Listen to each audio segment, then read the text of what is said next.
Howdy you all. It's time to play Girls Frontline 2. But yeah, why did my thing go off? I'll check that in a second, but yeah. Howdy beans, howdy Troy, howdy South Pacific. Let me check this text message.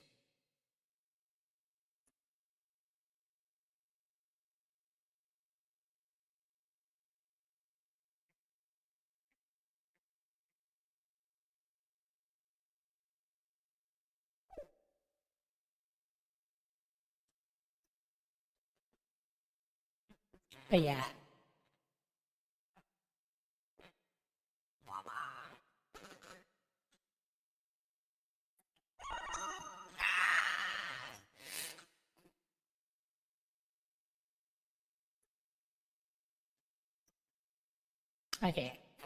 Okay. The text message are done, but yeah, you're pushed on Twitch. Yeah, things are showing up correctly. But yeah. I'll probably finish the schedule tomorrow. I had to fill out paperwork, I guess, or test or whatever you want me to say, so I didn't have time to do it other than making the thumbnail for today. That's about it. So let me start the game, even though I was doing the dailies of it earlier. Because yeah. Oh yeah, you do have a text. I forget that. Well, to be fair, if the names don't match up, I forget it anyway. So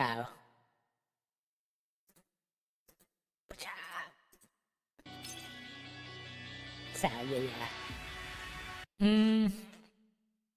Well, Laboratory Corporation is probably going to be the same. I don't know what I'm going to do for tomorrow. I think Tarkov's going to be Wednesday. Helldive is Friday. And then, the weekend something. Because I'm assuming I'm going to finish this today, so let me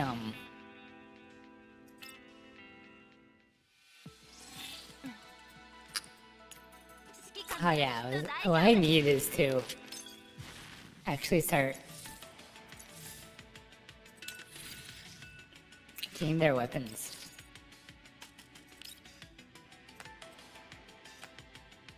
I see Slap, let me see me do this. Okay. Yeah, seeing the big ship thing. I could change it, but I haven't. Could change it to like this. Something like this.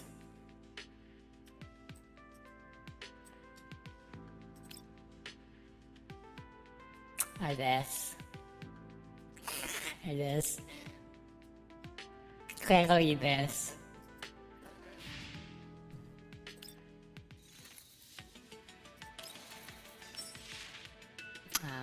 But yeah, it's another gacha game, so I didn't want to click that. Finish that sometime. Anyway.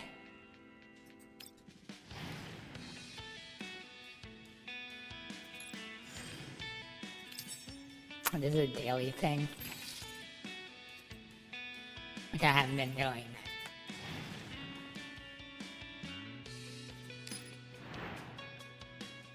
I'll do this after story, which shouldn't take too long, I think. So yeah. Let's like dialogue.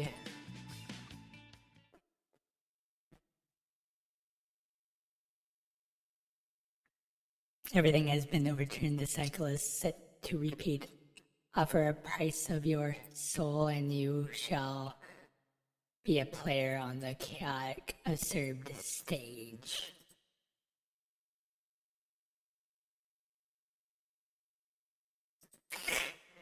AI cozy vibes. That is going to end quickly.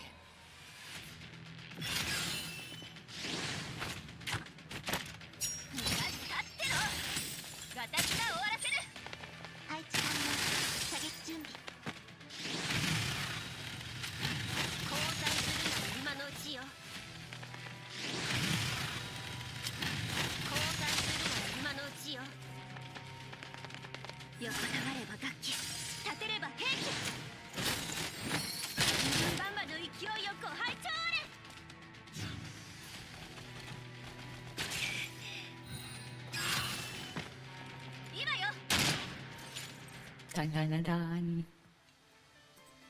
After a 4-4 combat Team A arrival at Denmo, word about the loosening of the arrangement naturally reaches the members of combat Team B. With Kilko's permission, 4-4 combat Team B, led by Victor, also successfully rendezvous with the Alamo. I think it's the Alamo. And just like that, Hyde 404, while still operating as an independent entity, will utilize the Alamo as a long-term base. Having completed some missions, simulations, the members of Combat Team B return to the terminal. The progressive bar on the monitor is at 100%, and the dense row of data and statistical charts start scrolling down. Victor stares at the final combat evaluation score with a slight frown. Oh, that's what she looks like? You don't look very happy despite the decent score. Oh my god, she's also short. The candidness is the key to effective communication amongst teammates, so tell me why you're so dissatisfied with the score. It's not about the score. Yeah, I started reading it at one point. Even though I probably say everything wrong, especially the names. Wellrod? It's probably a Wellrod. You didn't follow the operation plan we agreed upon beforehand. A good plan should be flexible enough to withstand change. As the mastermind behind the plan, I am well aware of this. But since you find it necessary, I don't mind doing a full debrief and review. The original plan was to immobilize the enemies with a stun grenade after breaking through the door. Rachi, and I would then lay down suppressive fire from the front while you and Harpsy would circle around and rescue the hostages. Yeah, that's about right. You are correct, but you didn't do your part.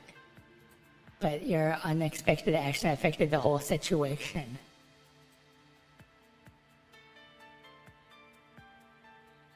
Oh my, I didn't know they were bringing back King of the Hell. That's interesting. Well, Rod raises an eyebrow in acknowledgement.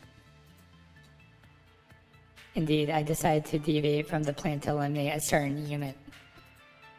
I didn't know why they were there. That's fine, that's fine. That disappointment's always important. I didn't know why there was a chandelier in the lab, but I bet the interior designer who puts it there would have been glad to know that their facility, or their fancy light structure was the key to our victory. If there was designers on level 2, that is.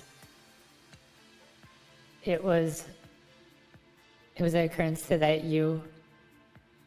Has it occurred to you that you actively altered the environment that could put us all at a disadvantage? I think you should make it clear that exactly you are getting to avoid any misunderstandings. In other words, shattering the glass everywhere wasn't exactly conducive to our subsequent actions or withdrawal. Shards of broken glass do no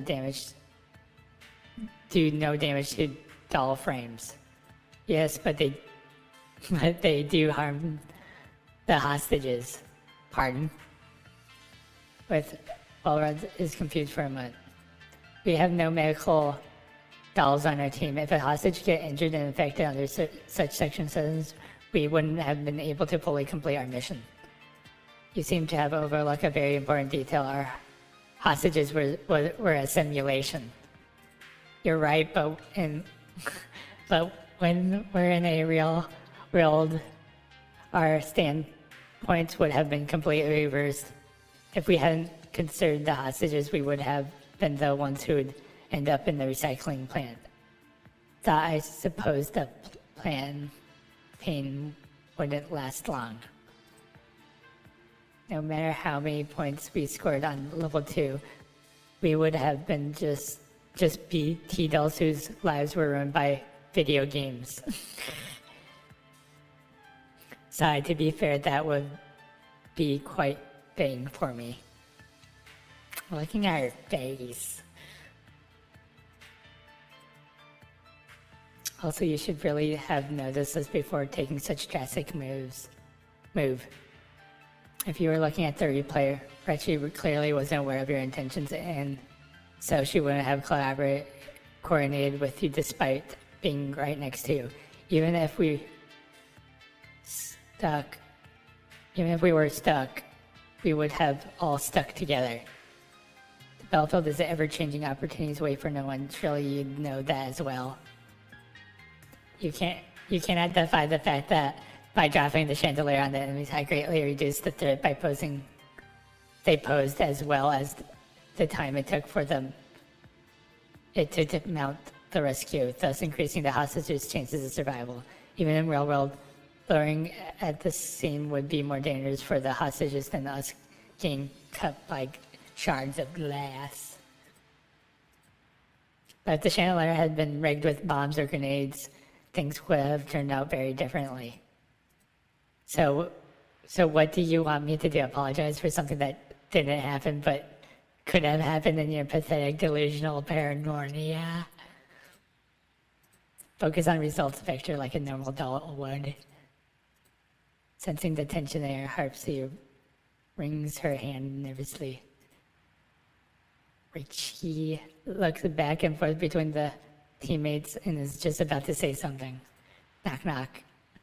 A knock on a glass interrupts the confrontation. The dolls all look towards the sound. Commander? The door slides open with a whoosh. I react my gaze from the scene in the training room and direct my attention to Victor, who was jogging up to me. What is it, Commander? Are you here to supervise our training? No, I came to talk to you. Still, isn't the score a bit low for you guys? Following my gaze, Victor glances at a data shown on the screen through the glass. Yeah, I didn't handle the problem very well. We have very different habits and ways of thinking, so adjusting the process is proving a little challenging. I didn't know if you've noticed, but rather than adjusting to each other, that sounds more like a full-blown argument to me. You heard it all then? Just a part of it, but things were getting pretty heated, haha. The way I see it, you should work well as a team, but maybe things may go more smoothly if you communicate in some other way. Kuka said as such. She told me to find an effective way to communicate with my teammates. But arguing is also a way of communicating, no. It may be a bit harsh, but through an argument we can all effectively state our own needs and deepen our understanding of each other. Besides, Olrad's cutting remarks also served a regular reminder that this position of our leadership just fell out of the sky for me, and I have yet to prove myself worthy of it. Well, the change in the way she speaks was a bit dramatic, but I'm pretty sure she didn't mean it that way. I do wonder what she has gone through. Her tongue is much sharper than it used to be. It still beats my constant self-pity, at least. She worked on becoming a more persuasive.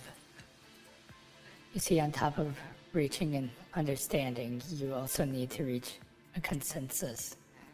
You must also get Rolla to trust your concern and judgment if you value cooperation. But right now, both you and Rolla are still standing your ground and trying to force each other to accept respective views.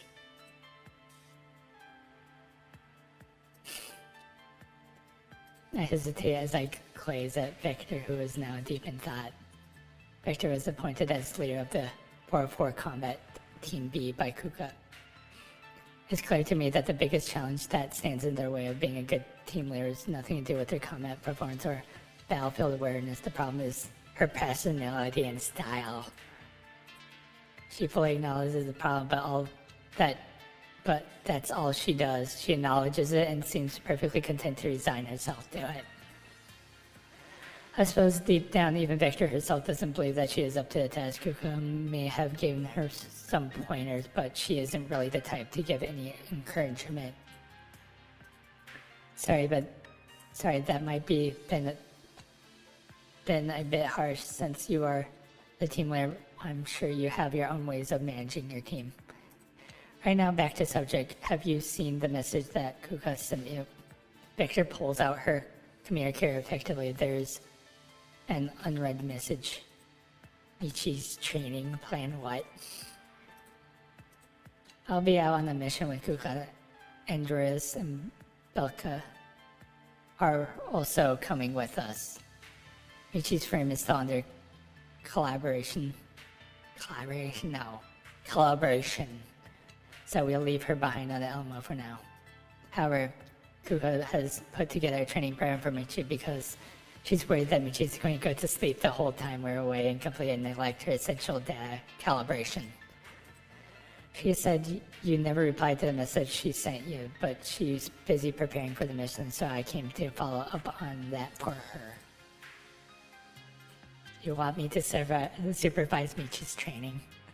That's right, I believe Kuka would like Combat Team B to bring her along with your training as well. Don't go easy on her, even in a 4v1 or a relay fight. 4v1 would be a bit too.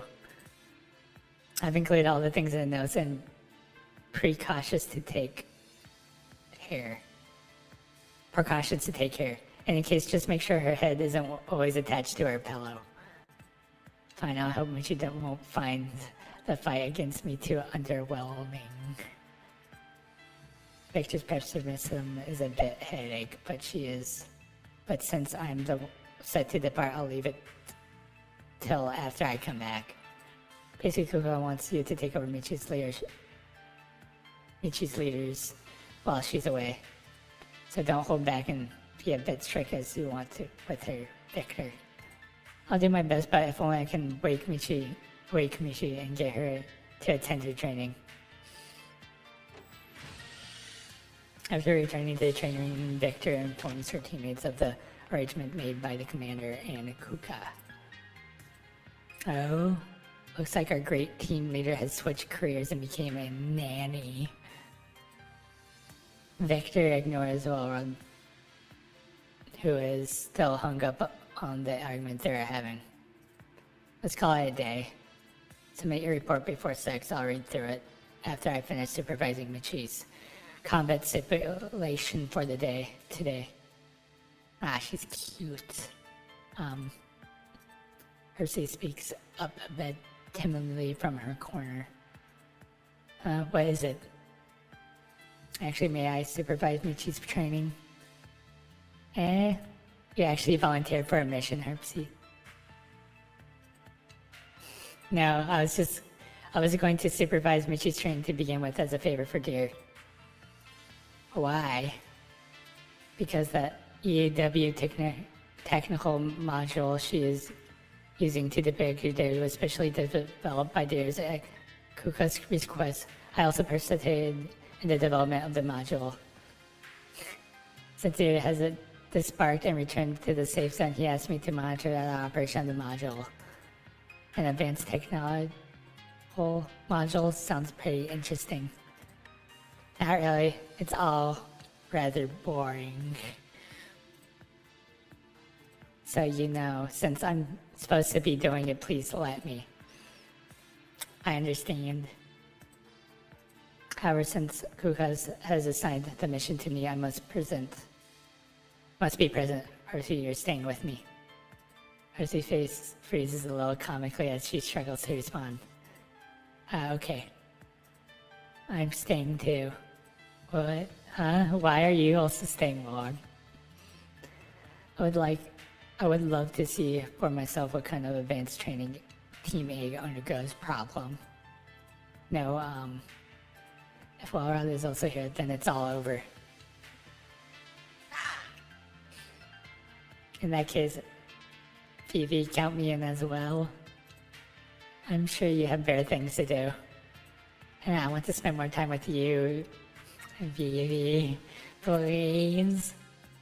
During Imrachi's expected eyes, Victor lets out a sigh.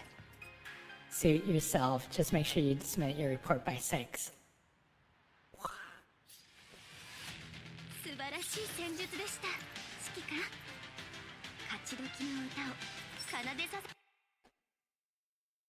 I wonder how all this is going.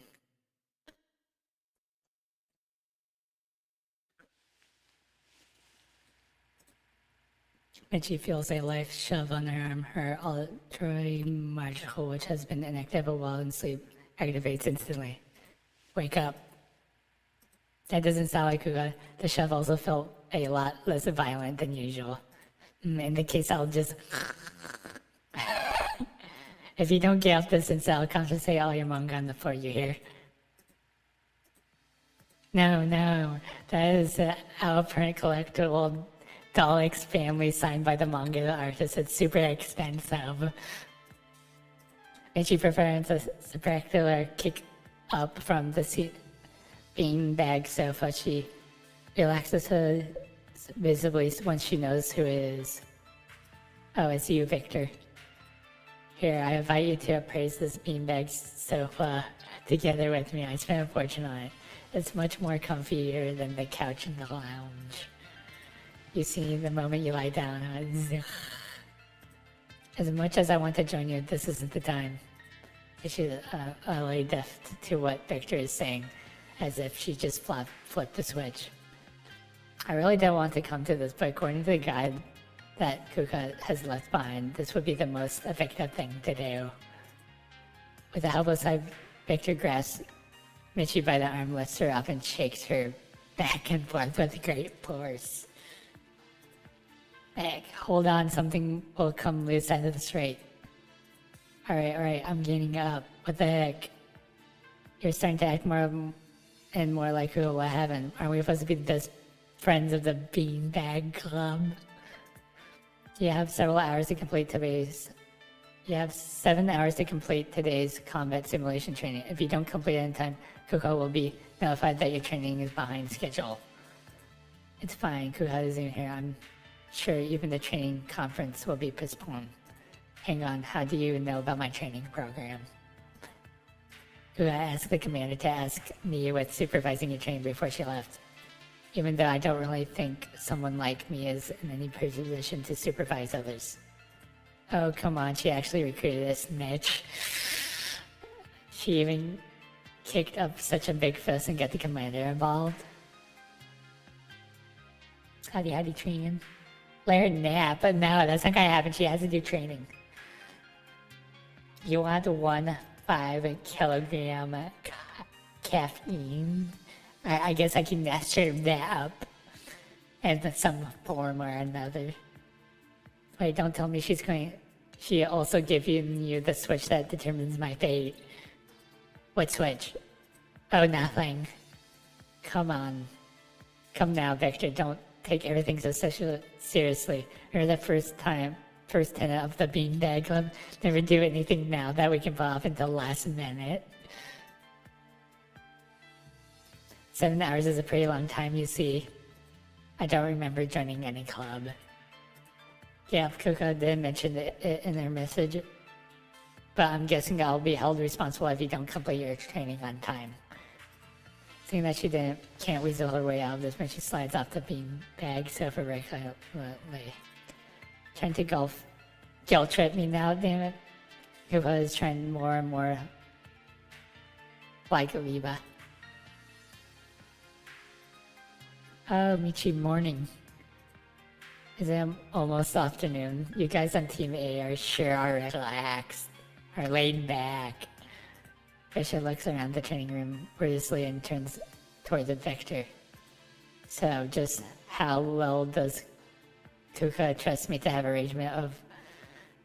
arranged such an over-and-top surveillance team for me? Maybe the two of us are the ones she doesn't trust. Whatever helps you make the preparations. Okay. Harvey links it to the control terminal. She hesitates for a moment after entering level 2, but then proceeds to activate the module.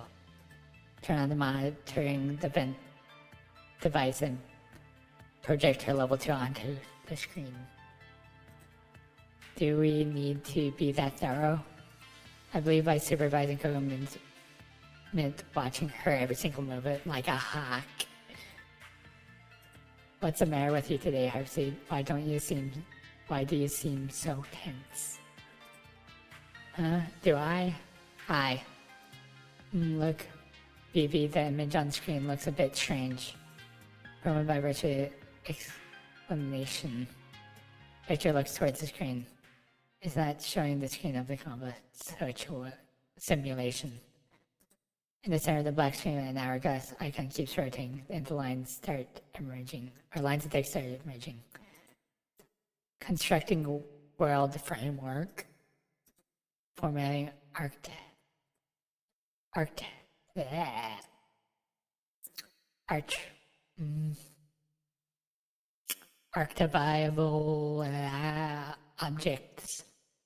adjectives, sowing tiny seeds of malice. A happening ending. What is this? Just then a new image appears on the screen. The city from the bird's eye view is deserted. It appears desolate, dilapidated. The image lurches and then starts diving downwards. A black spot on the ground grows ever larger as the camera drives. A new text appears on the screen again.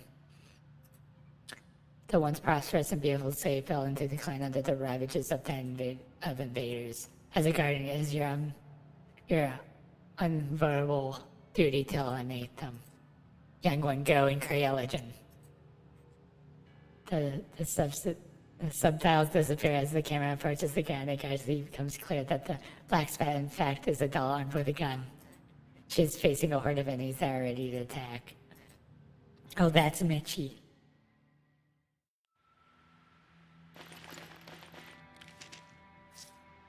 It's not a bad idea for gamifying training. Well done, Harpsy. What's going on? Oh, it's starting. Let's talk after this game.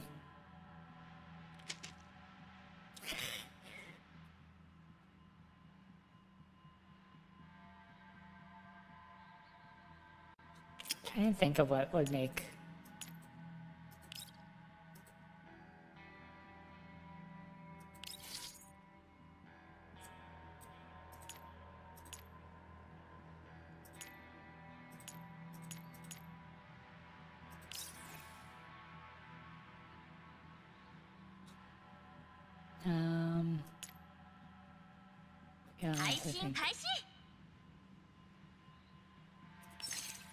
That would be best.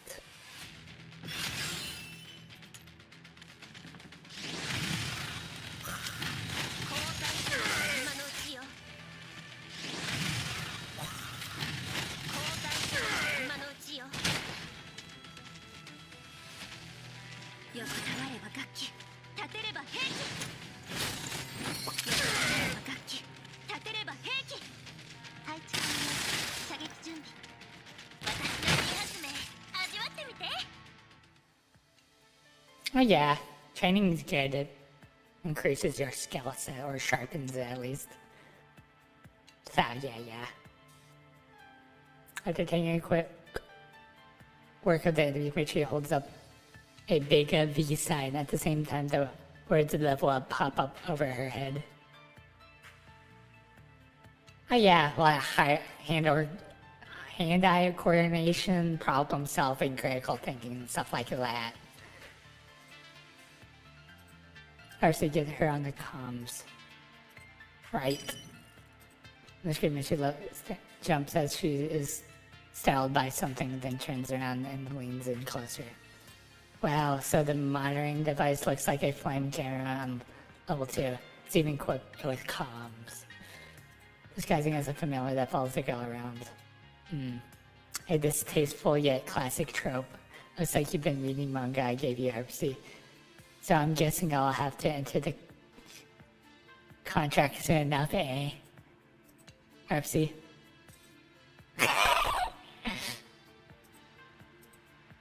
What what is this all about?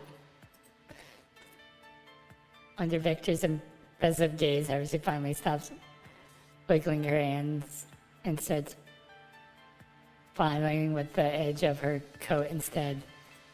It's a plug that introduces a video game mechanics into conversation. The plot is generated by advanced AI. It makes training more fun and interesting. I don't think we'll find anything fun and interesting when Kuko finds about this. Oh yeah, she's really adorable, and I think she was like a low-level character in the previous game. So, I know you've been spending a lot of time on forums for game devs lately, but this mod wasn't your idea, was it? It is. Oh, it's my idea. I asked Hersey to whip this up. Don't you find training these days a bit dull? I just can't get fired up.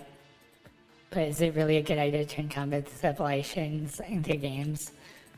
I've actually done my research, the concept of gamification has been introduced to many jobs and business activities this year. Experimental results show that it significantly improves employees' enthusiasm and productivity. For the sake of 404's training officially, I don't mind volunteering as a lab ride to test this out. Where's your proposal? Your investigation report and analyze. It's one of the things you didn't tell me, but you actually put into practice before clearing it with Kuba.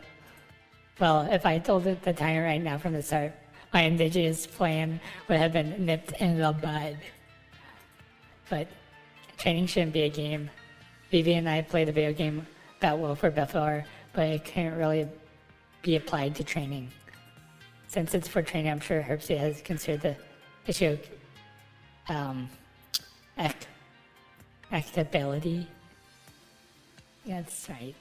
To lump her up in with a certain Dirk Team A who only thinks about slacking and playing is doing her the disservice.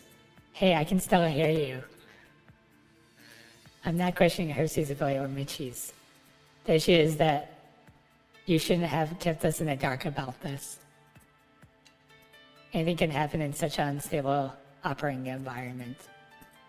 You are indeed very perceptive of potential damage in certain situations. But don't forget, this is just a game plugin. Dolls don't take any damage in virtual spaces. Why don't you give your worst case scenario? I'll give them a break. Arthur gradually starts to regain her composure and she appears at Victor's hopefully. Well-Red's face appears calm, but her eyes still flickered with emotion. You see, on top of reaching and understanding, you also need to reach a consensus. You must also get Wad to trust your concern and judgment if you value cooperation. Right now, both you and are still standing on ground and trying to force each other to accept your respective views. To research the consensus, maybe I should yield a little. Oh, come on, let's not argue. I'll tell Coco about this later. She'll probably tell me off, but no biggie. If I don't start playing training, I'll deviate from falling behind. I will get demerited. for falling behind schedule. Indeed, and then Victor just lets out a soft sigh. Fine, carry on with your training. I doubt we'll be able to contact Kuka or the commander anytime soon. Alright. But I'm also taking part. Maybe. I don't mind. You have such an earful, but you want to play as well. Ha ha ha. No, I'm just worried that you'll run into problems that you can't solve. Also, if I don't experience it myself, I won't be able to report to Kuka on its implementation. Oh, how very serious and responsible of you. How's it log me into? Okay. I'll change it to 2-player mode.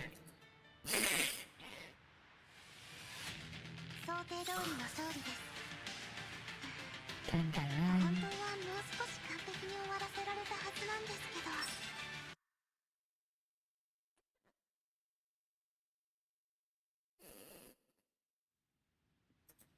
The overgrown weeds and cracked soil breaches of Victor's feet stretch all the way to the high wall surrounding the city in the distance. Using a watch-like operation device fixed on her wrist, Victor opens the area map. On the map, the red cursor represents her and Michi's are drawing closer together. Victor, over here, the one carried Michi's collar. Victor studies her surroundings. Her attention is immediately drawn to a red telephone booth not far from here, or for her. She then catches sight of Michi, who is bouncing up and down right next to the phone booth, waving her arms around. Her hair is fuzzy and messy like a bunch of weeds. Victor the Brave, are you ready to step upon this adventure with me? I think I am. No, you're not. But, alright, Michi and the Great Prophet will guide your way. Come, head inside. Michi points at the red phone booth. What's this?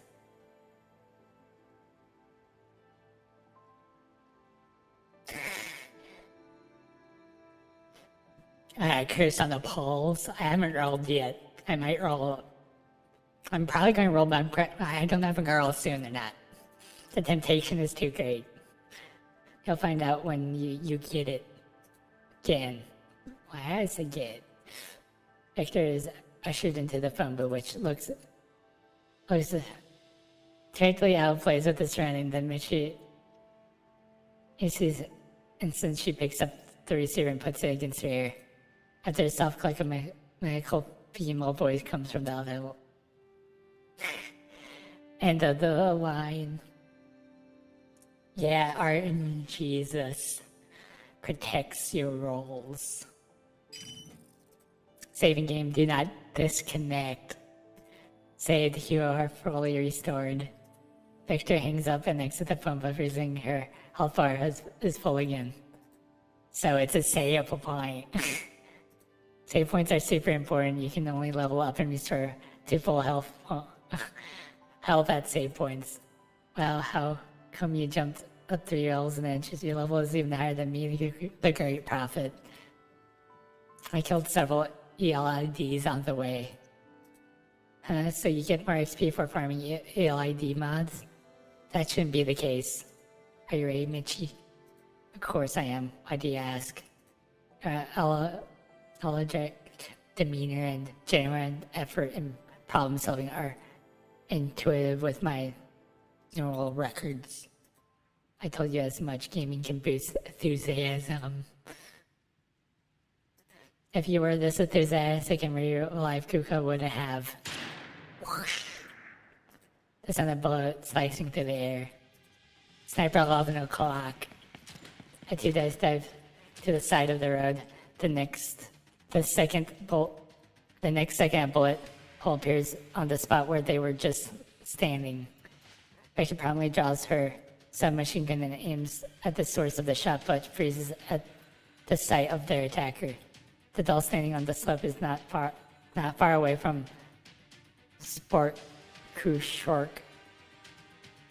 Not far away, sporting corkscrew twin tails that are most familiar to Victor. Number 90, relax. That was just a greeting. But her attitude was utterly unfamiliar. That's why she didn't want her to show up. She used her as the NPC. Richie, why is she also in the game? Killing your waifu, clearly. That's not Richie. What? Who are you? Rutina Crystallasius? Life's just ahead. It's not a place meant for morons like you. I've seen too many risk everything trying to make a fortune, but end up paying with their lives. She who bears the name tag number 90 above her head continues her monologue as if she hasn't heard Victor's question at all. You're right, Richie doesn't talk like Kuka. What? You don't know about Rutina Crystallas? The technology of converting collapse crystals into crystal energy has won the city worldwide renowned. Just how arrogant are you? Collapse crystal energy. Crystal energy has made Rutina Crystal the most prosperous and affluent city in the world. It is the best place for us crystal hunters to find jobs. Unfortunately, the largest aerial crystal pipe in the here exploded, and the radiation release led to the creation of countless invaders. It was all because of the wanton destruction that caused the Rutina Crystallis is in this starry state. Racial tones and gesture become increasingly imposed. It says almost that the spotlight is shining on her as she soliloquies. What? But even as the set of ruins that remain collapsed, crystals in the Rutina Crystallis still attracts countless fools who dream of getting rich overnight. If you are just headless flies driven by greed, I advise you to turn around and scram as fast as you can. What the hell is she on about? Huh? You're not headless flies, you say? Then who on earth are you? At that, Richard freezes like somebody who pushed a pause button on her, just staring at them unmovingly. 2 lines of text appears in front of her out of thin air. We are not headless flies. A. B. We are guardians who have came to save this city. Huh? She seems to automatically filter what we say. These 2 lines are responses. Oh, maybe. What? Maybe we're in a cutscene and those 2 lines are choices that will sell us on different plot branches. In case we should know, this is number 90 must be an NPC. NPC? Have you ever encountered this when you used your plug previously? No, the plots were all really simple. It's either slay a dragon to save the princess or collect little beasts as pets. Why don't we just ask Harvey, the creator of the plug? Harvey, what's going on here? But the surveillance carrier suddenly flutters around them, giving them no response. Strange, the comms lines disconnected. Then let's just randomly pick an answer. And reads the 2 lines quickly. Let's not be around the bush and just stay our identity. We are the guardians who came to save the city. Wow, that sounded pretty badass. Here she comes to life after receiving a new input. Guardians? Could weaklings like you actually be guardians? Since you're guardians, I have no reason to stop you. Though I seriously question your ability to save Rutina Crystallis. How dare you question us? To prevent you from a humiliating death, I have some information to share with you. Invaders will regenerate indefinitely in the radiation and can only be eradicated by using a secret weapon that can cleanse the radiation. The secret weapon is in a research institute in the northwest corner of Terra Chrysalis. I have guided many people there, but none have returned. If you're sure about this, follow the road, head north. There's a border terminal which is the only entrance to the settled city. And here are some supplies for you. There's a map outskirt of area close to the Livestream. Ammo 36 obtained. Main story quest updated. Head to the Research Institute of Crystal Room Terra Chrysalis. As the mechanical voice, female voice speaks again, the doll feels a small vibration on their wrist. Now go and complete your mission. Stop taking up space here. With that, Richie freezes again. Almost at the same time, a frantic voice streaks from the surveillance camera. Phoebe, that wasn't me. I could never call you a full-iron moron. Delete that from your neural logs. I actually find her assessment quite prevalent. Phoebe, don't worry, even that I could tell that wasn't you. Get Hersey on the line. Okay, but I promise you. Okay, but promise me you'll delete that. Hersey, here you go. Hersey's voice now speaks from the camera. Victor, why did the comms line get disconnected just now? The enhanced gaming immersion. The enhanced gaming immersion voice input is automatically disabled when entering a cutscene. A cutscene, so number 9 really is an NPC. Yes. The created AI I implanted in the plug can only write very simple things in the early stage. At a period of time, it will learn and upgrade itself by reading subjects' neural logs. Maybe this is why Machine had never encountered any NPCs before. Reading the subjects' neural logs. That's right, due to the lack of R&D funding, some of the things as well as NPC models and appearances are randomly extracted and recreated from the adults that have taken part in past combat simulations in their neural logs. So it wasn't really Richie, but merely a character with Richie's appearance there. The personality is based entirely on the plot generated by the AI. A carbon copy in terms of physical appearance, but with a completely different personality. Oh boy, that's pretty interesting. I'm getting really excited about what's going to happen. Does this retainer crystal she meant to exist in our reality?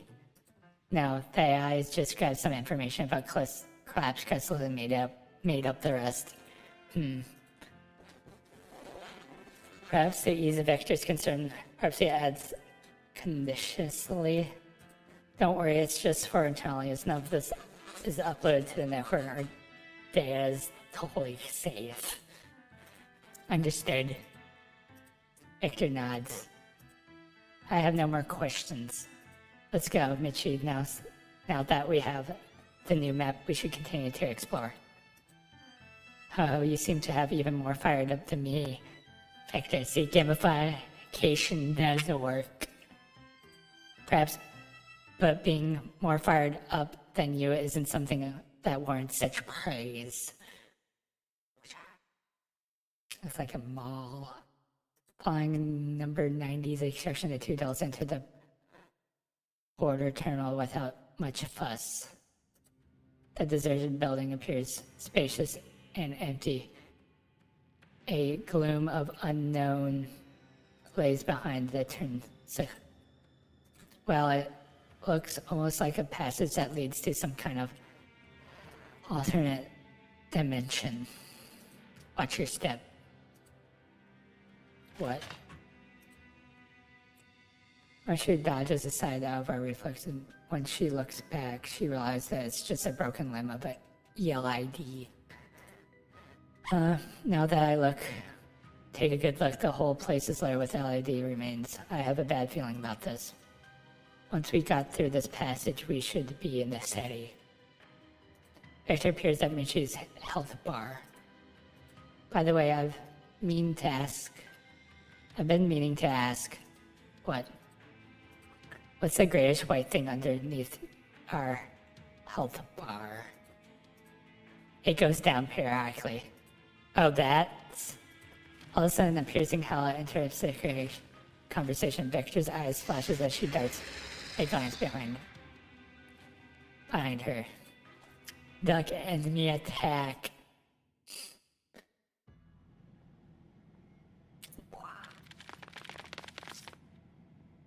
Raising a number of enemy units. Let's keep our distance for now. These fits.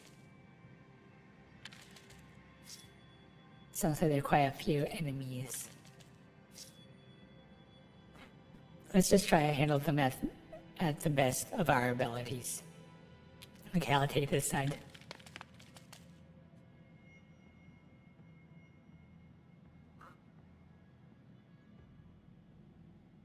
That should be good.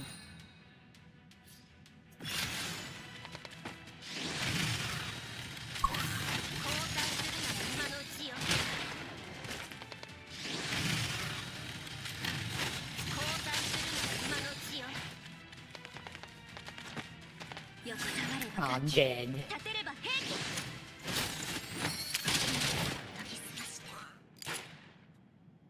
Bang.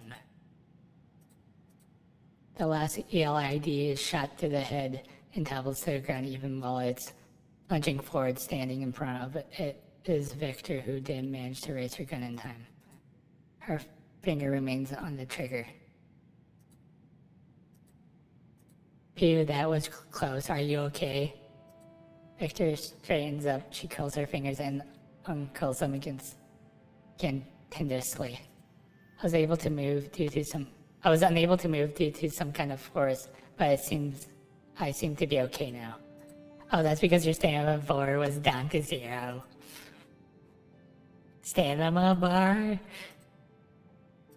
You know the greatest fight thing that you were talking about earlier? Any big movements like jumping, rolling, etc. consume stamina. If your stamina bar is empty, you wouldn't be able to move and will have to wait for your stamina to recover.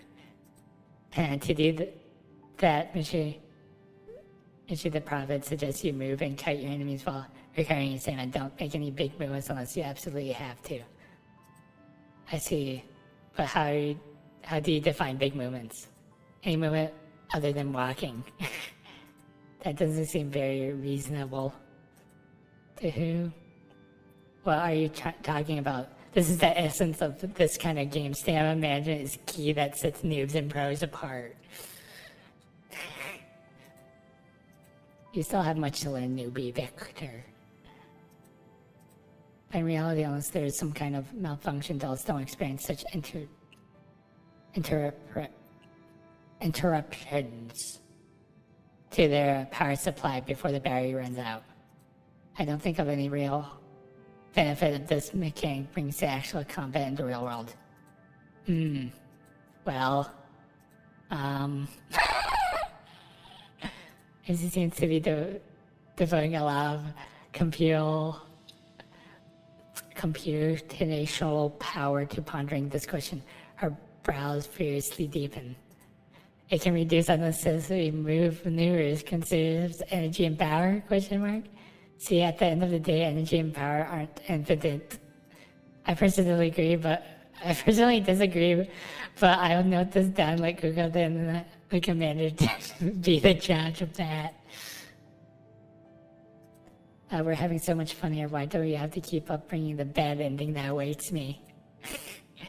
As they converse, they step over the remains of the ELID and head towards the turnstile.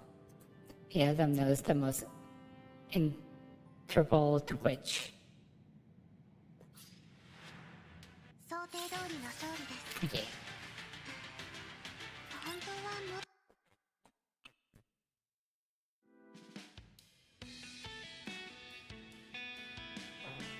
Okay, hour in, time to roll. Cry precisely.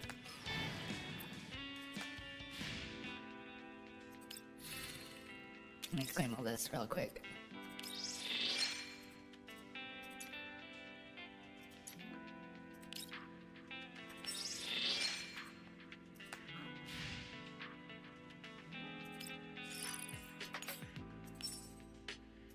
Okay. I have no gotcha luck. I won't get her on the first try, is what I'm saying.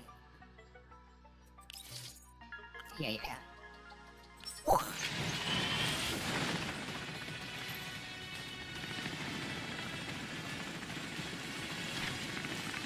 A vector. Ah.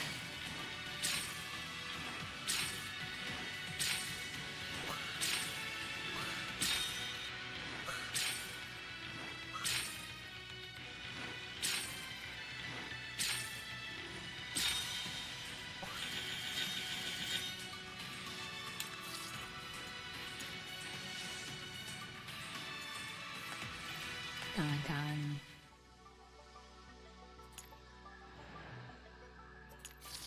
I forgot about this.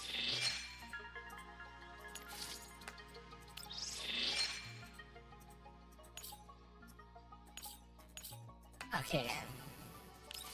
Once again, yeah, RNG's bless my roll. Blessed be and meant to be. Let's go now. At least it can be Victor's gun.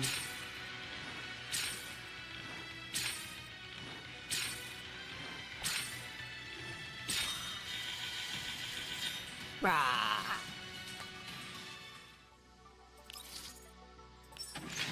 Rah. Single rolling because that's what I do. I got it now.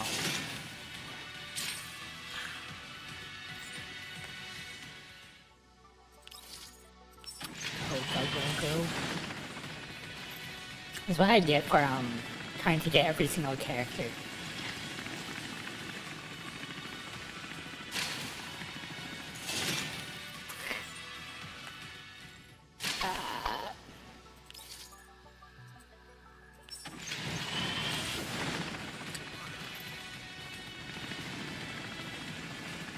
Free-to-play player trying to get every character. Not working.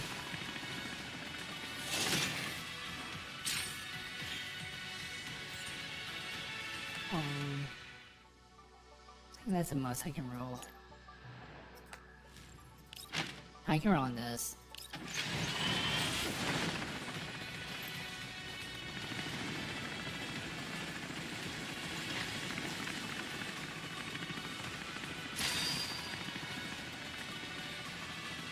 Can I just keep the door closed?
Yeah. Got in the other one, but not the one I need.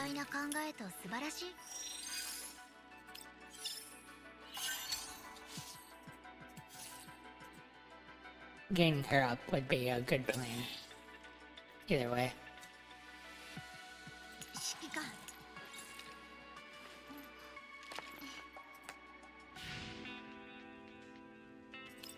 So I sell something. Oh, don't tell me it's... Our gun.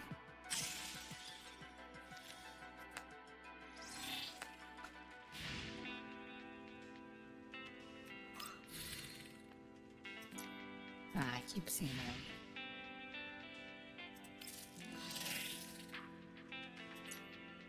I just want that little marks to disappear. Oh yeah.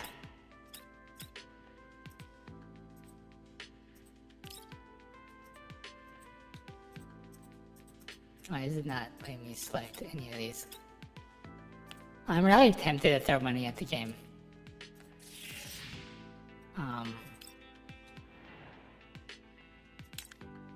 Like this outfit is very tempting.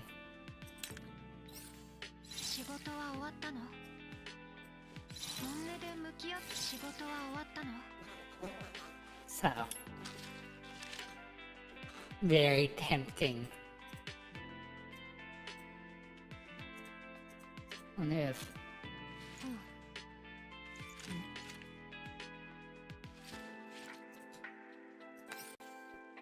so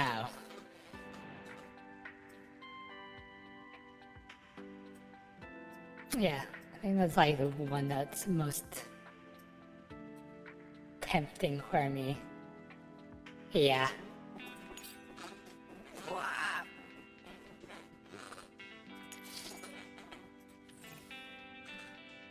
Recommended.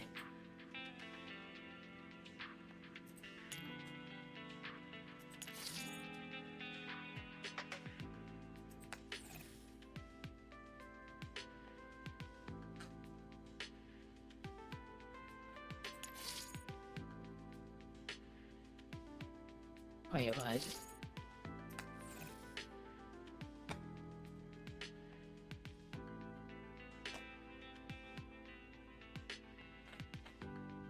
Swappable accessories.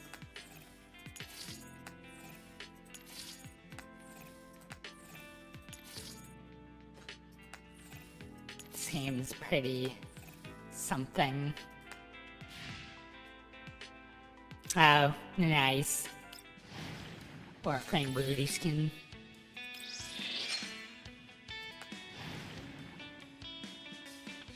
The shop. I forget which one is the one to roll with.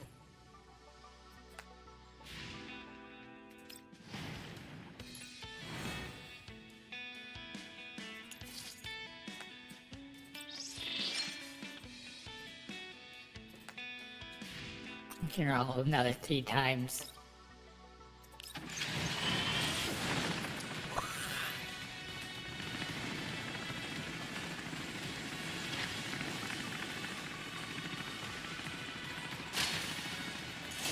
Come on, I just need the luck to roll over.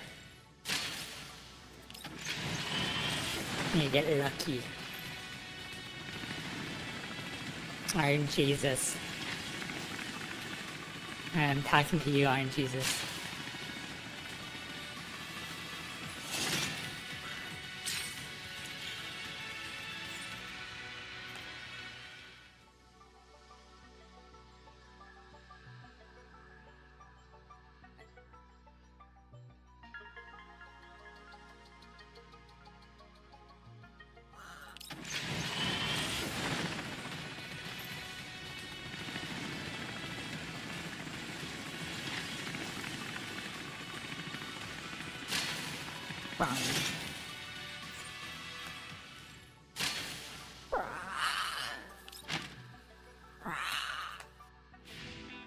I've been lucky.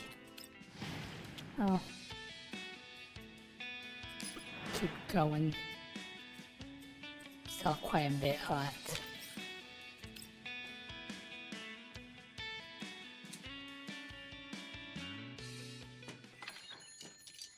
With a self-click, Victor and Michi exit the phone booth. Before them lies a familiar weed and cracked earth. The bloody text, "You died," remains hauntingly fresh in their memory. Wait, why are we here again? I return to the last save point only when you die. To clear where you just died. How? I have no idea. I was talking to you, so I didn't see anything, but something probably ambushed us from behind. Just then the surveillance camera pipes up while circling around them. Phoebe, I saw it. It was a ELID you shot down. It was flaging death. It was one of them. It was the one you attacked from behind. ELID of flaging death. We've been had. I've known that there would have been such a sneaky ass move in this game. Yep. Hang on. Am I being ignorant here? Have you ever seen an ELID that knows how to flick death? I haven't, but that doesn't mean to roll out the possibility. When it matters of life and death, even the poor ELIDs have to pick up some cunning tricks. If that's true, then all communications that involve ELIDs would double in price. This time it's ELR who speaks through the camera. Victor, isn't that one of the extreme unlikelihoods that you are so obsessed with? This should be so far-fetched according to your logic. This shouldn't be so far-fetched according to your logic. This in Allred's tones does not accept Victor, but she takes no rebuke. Instead, she pulls up game interface. We were missing a certain amount of ammo and 5,031 EXP. Is this a system error? Nah, it's probably one of the penalties for dying. Penalty for dying. Just as we get drops as resources for killing enemies. If we die, we also lose supplies and EXP. But supplies are usually retainable at the location of our death. When they be seized by the enemy. That would be too infuriating, no? These are the player's hard-earned supplies. If any game implements that, it'll flop real hard as soon as it launches. And an investment. I need to invest more clearly. Oh, though it might actually be an interesting gimmick. I remember a game that when you die, was a zombie game, when you die, your supplies are still there, but your body walks as a zombie. So, feels like a game is dragging us around by the nose. Yeah, I totally get what you mean. Howdy, Koopa, I'm gonna say.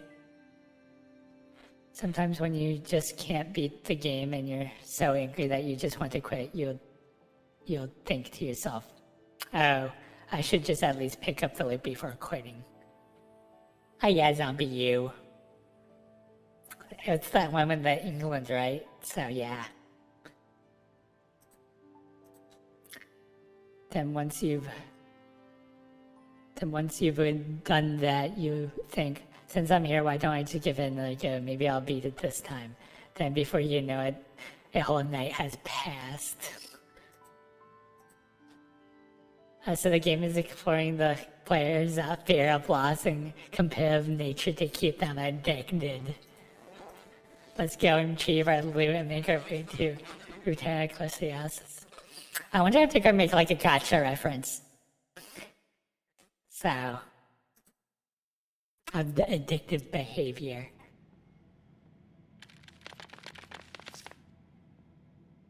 We'll have to be careful this time around. We'll be fine. I know the LEDs here can play dead now.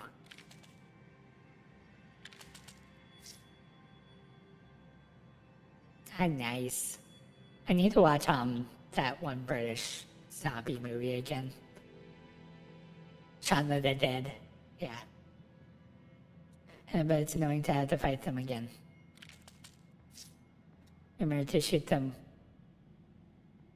Shoot them once more after they go down to ensure that LEDs are not playing dead.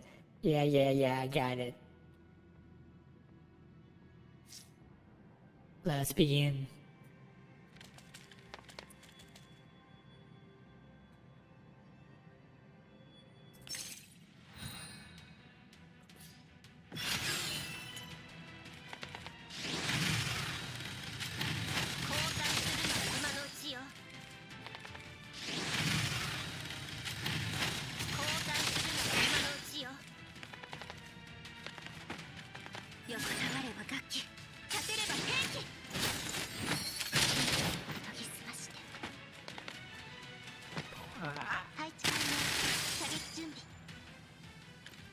Easy peasy.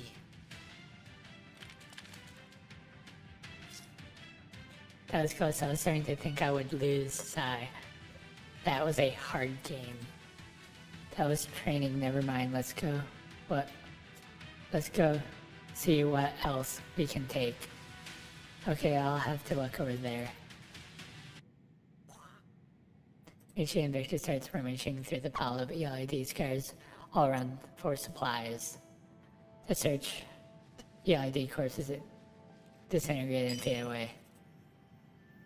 System ammo 36 obtained, healing pods 10 obtained, crystallized bracelet obtained.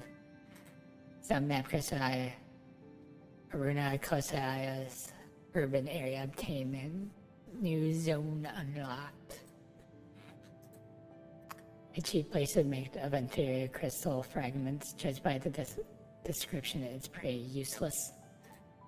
If it's useless, it's probably an item that's related to the plot. We can't go wrong by keeping it with us. Say, this has been quite profitable. With all the EXP, we can level up twice in a row. But we're constantly at risk of losing EXP before we find the next save point. It'd be wise not to treat them as yours yet, so you won't feel sorry if you lose them. If we lose them, we can always get them back. It's just a bit of a pain. You can always start again in games. You can always start again. Does that mean you don't always give it your all? Exactly. No. I always put in the effort. Victor stares at me, looking with a look of disbelief, then all of a sudden another thought seems to have struck her. If we die again while in the process of achieving life, we will still be able to recover things we were trying to retrieve.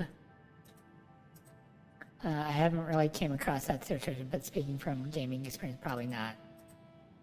Hopefully, is that right? When mid-air bobs up and down twice. That is indeed the case. I based it on a game with similar mechanics. Basically, you can only recover things that that you last dropped. So if your inventory is empty to begin with, you won't be able to recover anything. In other words, players are very likely to end up with nothing at all. Yeah, if you're not careful, that's true. An extremely limited amount of save points, save-based recovery, and me resting it and drops penalties. So far, I'm finding the same design and features of this game that are beyond the scope of training a bit too harsh and cumbersome. I was just trying to match the level of difficulty to the module. Also, Misha said these are all standard setups for games. Standard setup for games. I assumed that you would at least consider how to implement training into the game, but from what I can see, you only simply shoehorned it into the framework without much thought. That's where you are wrong. Suffering is the essence of this sort of mechanism. Only through the trial of hardship does the fruit of victory taste sweeter. I don't have a module installed for ingesting food, thank you. So what else do I know about the essence of this kind of mechanism? Sigh, you're missing the point, Victor. You've been approaching this with a negative bias, and you have been reluctant from the get-go. It's only natural that you struggle to experience the fun that I'm trying to explain. You got to relax. I think you also completely fail to comprehend your concerns. I totally understand them, but since we're here, we should just chill and enjoy the game. You. Victor brow frowns, then she lets out a heavy sigh. Never mind, at least in terms of combat, both the breakout in the beginning and the ambush we just went through, matching the setting of the map. There are some things that didn't make much sense in other aspects, but they're not impossibly far-fetched. Oh, you sound like you played something possibly far-fetched games. I just find it really bizarre that these games demand dolls to behave in a way that follows human psychological habits. Can you explain it in a more understandable way? Basically, back when we were still at Griffin, Richard and I took parts in gaming tournaments for monetary reward. The event was quite heavily promoted. I wonder if you remember. Gaming tournament, that does ring a bell. Apart from dying in combat, players in the game would also die from hunger and hypothermia. That didn't seem so strange for humans, but we are dolls, so we tend to overlook such problems. If this plugin also integrated the same mechanism that makes it made it impossible for deaths for lack of substance or low temperatures, that would make it even more difficult for us to beat the game. Hold on, don't tell me you're talking about The Division. I think it was Rainbow Six type thing collab that you're talking about. What, you didn't participate? Nope. I remember, no, it was Division. Rainbow Six was a different game, wasn't it? I don't remember. Yeah, I don't remember the collabs. I remember a doll player did actually freeze to death. I think she went by the Pink Nay Punch. What a tasteful name, huh? Right, we better get going or the ELIDs here will respawn. You're right, let me check which way we should go. After scrutinizing the map for all, Vector points out a serpentine route. Looks like we'll be spending quite a time on the road. The Research Institute and the border terminal are on two diametrically opposing ends of the city. That's really far. How long would it take us to get there? Running across the map is always a chore. Can we just travel along a straight line here? Points at the straight passes leading to the northwest area marked with a dotted line on the map. The mouth of the passage is right ahead of them. Underground transportation hub of Renanker. Are you sure anything underground always sounds particularly ominous? The value of training is demonstrated in dangerous places. We are not tourists, so what's the point of spending so much time on the road? You're right, it's more important to complete the training.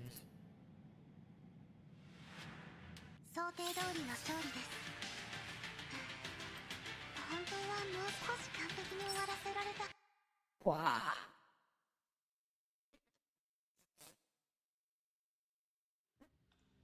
Victor and Mishu felt their ways forward in the gloom of transportation hub. If we die again, let's not go underground again. According to the map, this is the fastest route to the Research Institute. The route above ground is too enduring. At least we are less likely to get surrounded and brutally killed by enemies in the dark like just now, don't you think? I don't know, our night vision was disabled. Our most recent death cost us 1,500 EXP, 100 dead ammo, and 25 alien pods. All our efforts down the drain just like that. Our base. Don't just assume we're definitely going to die. We got through parts of this part before, so why don't we just counterattack following the enemy's sequence of attacks, right? Then you have memorized the enemy's sequence of attacks. Well, 2 came from straight ahead, and then 3 from the left, and 1 from behind. Wrong, there's 2 enemies attack us from behind. The one grabbed you crawled up to us on the ground, while the other one who attacked me was hanging from the ceiling. Victor feels the doll behind. Who shiver. That sounds like something right out of a horror game. But since you memorized it, we should be fine now. There's no telling if we encounter more enemies after that. You're right, games like this love kicking you while you're down. When you are down. Seriously, this AI has really got the sadism of certain game devs down pat. Sadism? Going by our own line, I thought this would be a so-called essence of these games. It's only the essence after you beat the game. Before that, it's all the devs' sadism. And it's just exhausting. I feel like I've reached the point where I just quit the game before I go to sleep. But this is your training. Oh. Victor ignores the reluctance in Michi's voice and continues onward. As the darkness hampers her vision, her auditory magical becomes exceptionally sensitive. In the cavernous underground transport hub, even the softest restless sounds is incredibly loud. Victor suddenly comes to a halt, causing Michi to crash right into her back. Ow, that hurt. Why the heck did you stop all of a sudden? Hush, stay quiet and crank up your auditory sensitivity. Why are you being so secretive? Anna rubs her head and does as instructed. A buzzing noise like a flapping of bee wings grows closer and closer from ahead. It is coming from here. Victor places her hand on the wall next to her and feels her way down inch by inch. What the? There's a vent here and it sounds like it's coming from the outside. Maybe I should back up a bit. Okay. As there first a gunshot, something like a panel-like falls to the ground with a clink. The opening should be wide enough. Wait, are you going in there? I want to see what's making that noise. The sound is too rhythmic, which seems suspicious. To prevent us from encountering anything unexpected again while we're on the way to recovering supplies we've lost, was to limit on all unfavorable conditions in advance. You have a point, but this could be a hidden stage or something. Then let's make it quick. I'll wait here for you. Yawn. Michi lets out a massive yawn. She seems to have grown tired of being energetic. Have you forgotten who's supposed to be completing your training here? I haven't. But then what if we wipe in there? Our warrior position will get swallowed by the system again. That's why I told you not to think of them as yours. If we wipe, we'll just start over again. We can't start again however many times we want since it's a game, right? Wow, I can't scarcely believe Victor actually said something so reckless. I'm just doing my best to comprehend your idea of fun. After turning a few bends along the vent duct, the two dolls' vision becomes clearer and clearer as their eyes capture a little bit of light. As last they reach the other end of the ventilation duct, Victor dislodges the metal plate by force and the light floods their vision. Metal buckets and storage buckets are all scattered around the place, which is neither big nor small. Several switches are mounted on the walls and several generators are locked behind the metal fences on either side of the passage. This is a generator room. But these generators aren't running, so where's the power coming from? What is that mechanical sound? Could it be that? Victor looks towards where Mitch pointed and sees electrical cable traveling down the wall and across the passage. The cable is connected to a glass container device. A sparkling crystal is suspended in a glass container, slowly rotating while emitting a rhythmic buzz. That's just as they approach it, the sound of the glass container crashing to the ground suddenly comes from behind them.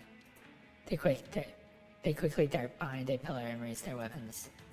The person who has suddenly appeared behind them is currently grabbing on her face with both hands, looking utterly terrified. TMP. I've been spotted. Is that Herpsy? It is Herpsy. The hovering car waddles in the air as if in protest, but it makes no sound. Spotted lab rats will be eaten. What should I do? What should I do? She's crying. Really cute. The NPC named TMP appears in the state of extreme panic. She keeps pacing around the pillars in the passage. Mechanically.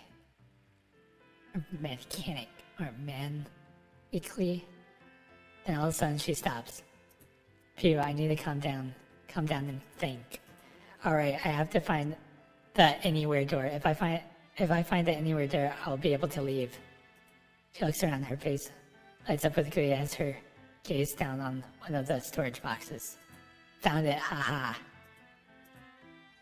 TMP steps in the box and closes the lid above her in one fluid movement. Victor. They're all just...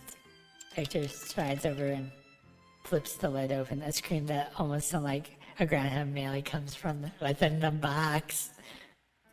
I got found again. I'm going to get you. It's so loud that my Victor, do something. As the screaming persists in the background, the two choices appear before the two dolls.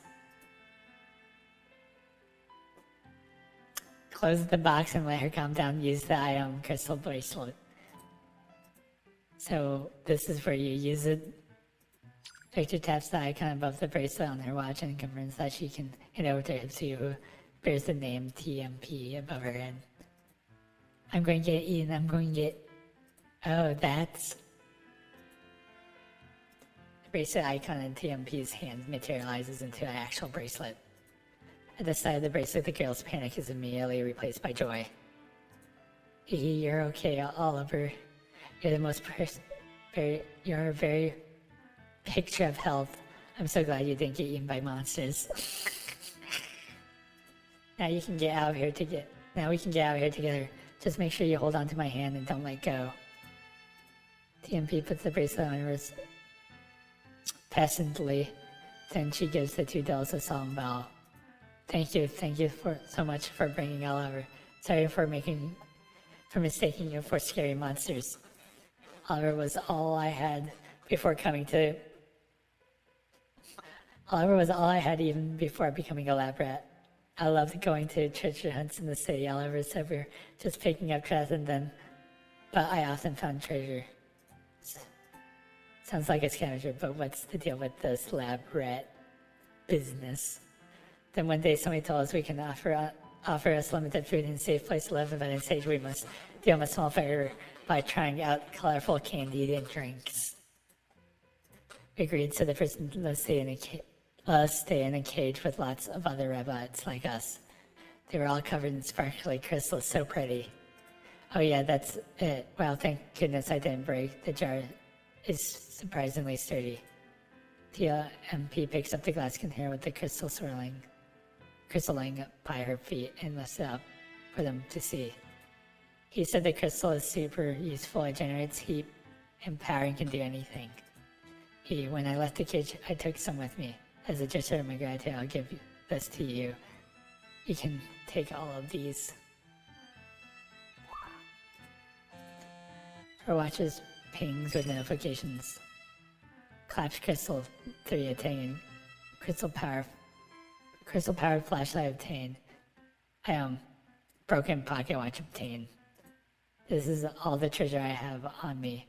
Oliver and I will be resting here for a bit until next time, kind strangers. As the delivering airlines in rapid fire mode, TMP all silent. She came, she monologued, she screamed. What a perfect NPC, utterly no nonsense. Whatever's the case, this. Victor waggles the flashlight in her hand. Shows that we can hand in plot-related items to NPCs in exchange for items that can help us along the way. The broken podcast also has its useless, but there's no guarantee we'll run into the right NPC. Don't overthink it, we'll encounter them when the time is right. At least we have a light source now. We won't be so easily ambushed by the ELIDs that jump us from the shadows like before. But we won't necessarily beat them even if we can see them. One step at a time. I suppose we just need to get our stuff and continue onto the city.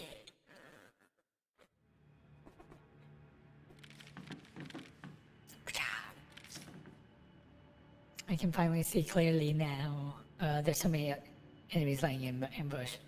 All units be cautious and take care not to be ambushed again.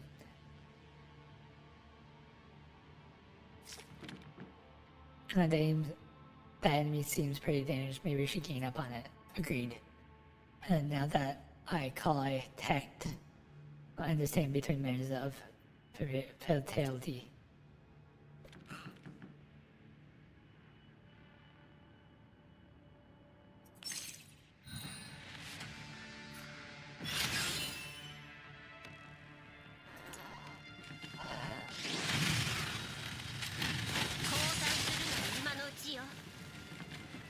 A sexy design, clearly. Well, it's not a female little robot thing. Humanoid looking robot, I guess.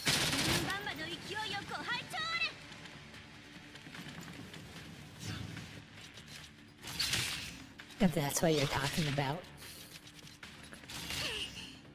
The more human-like appearance compared to the other ones.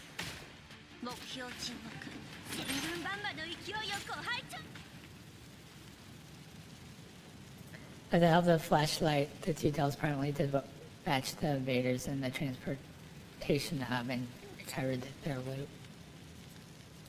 Watching their EXP bar slowly grow, Mitchie lets out a long exhale. Phew, I'm kind of in the mood again. Something's not right. Huh?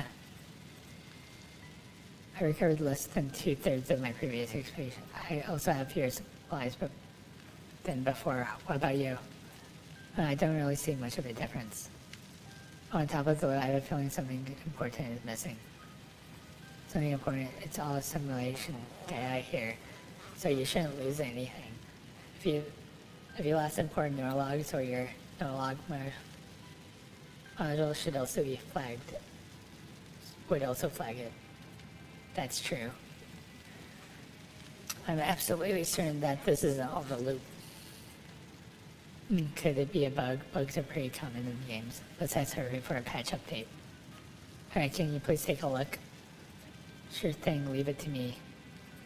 While you're out at it, also check the surveillance connection. Your voice is getting fuzzy.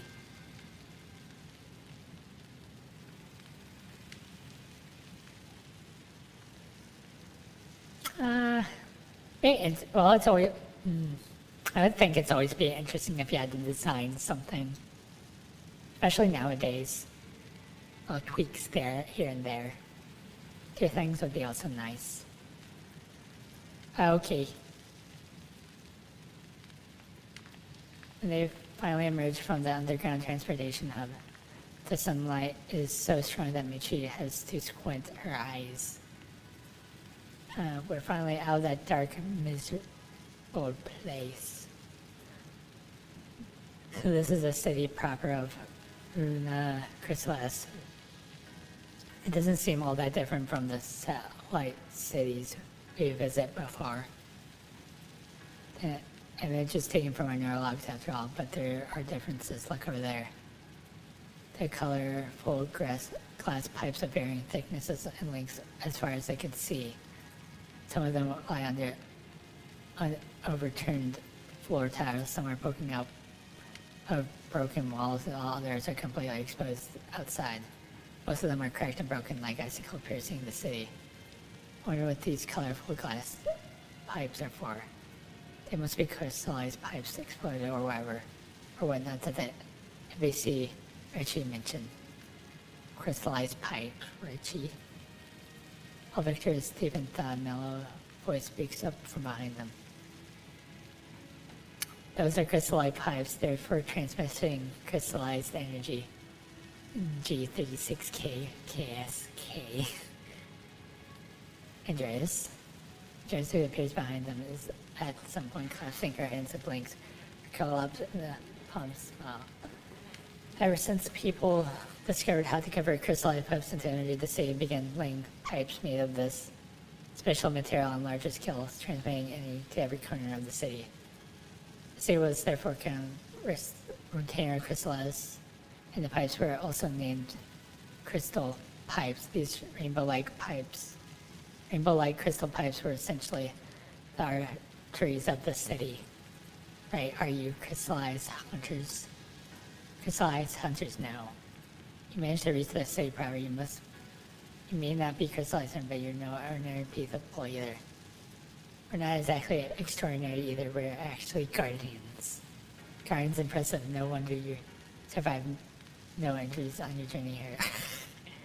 Well, that's not exactly true. What is it, Victor? Victor feeling a tag on her sleeve when she looks back at Victor. Don't you think there's something strange about her? Strange. Yeah, you're right. It's like talking to Andreas in the flesh. That's not what I meant. Have you noticed that our interactions with other NPCs have gone through multiple choice questions, whereas she's able to conversate us freely? Maybe it's a fluke with her pre-scripted responses matching the conversation. Let's try again. And she clears her throat. I'm Andreas. My name is G36KKSK. Damn, she actually reached what I'm saying. She's different from the previous NPCs. We better be careful. And who are you? I'm mercenary dispatched to to search for and rescue survivors. You are here on your own. I came with a company, but the intelligence we received were inaccurate and the number of videos drawn here by the late crystal far exceed our expectations. Out of the whole company, I'm the only one left.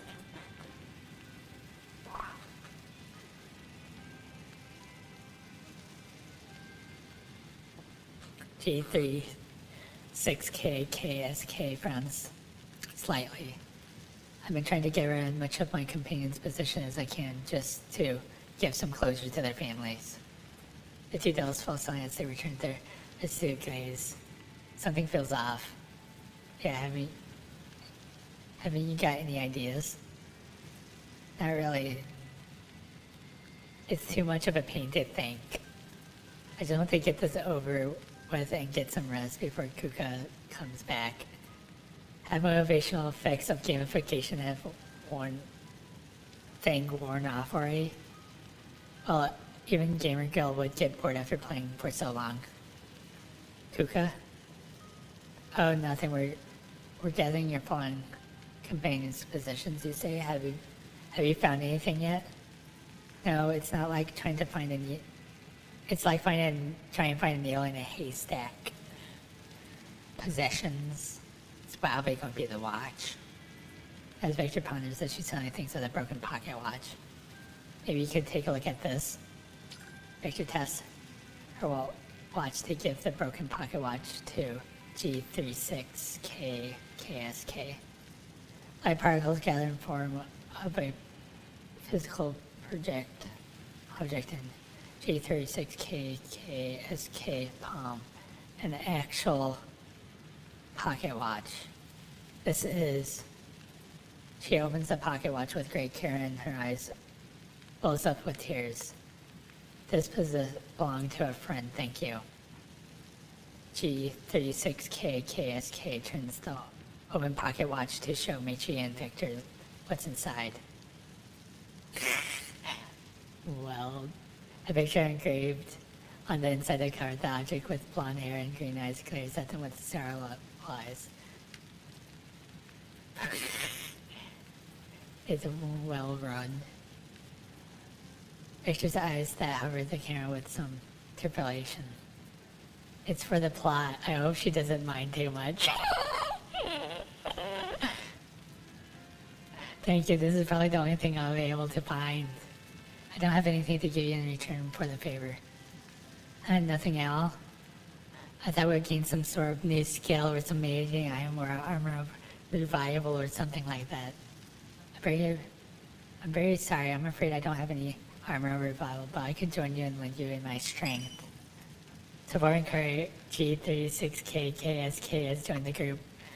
Holy crap, this gonna happen? I suppose the supporting character is an NPC that assists you in combat. Bingo, 10 points in Vector. Fabulous, now somebody will fight in my stead.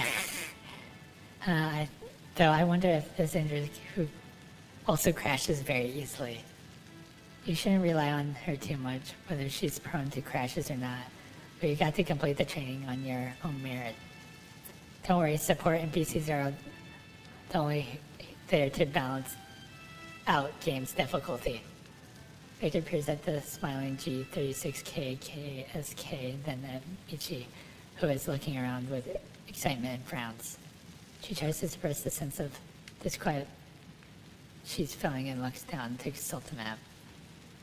We're still some distance away from the research institute. I hope nothing will go wrong.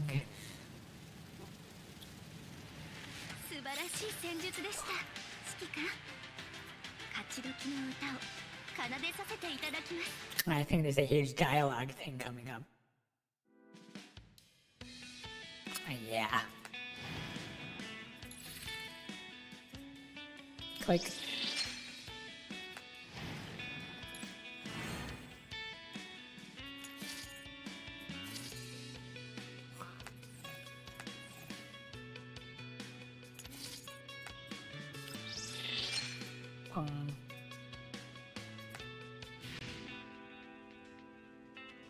Agreed.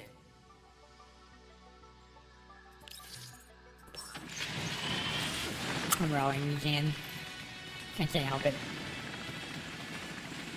Probably a barrier for me to save like 10 rolls on this game, but probably. I'm not sure.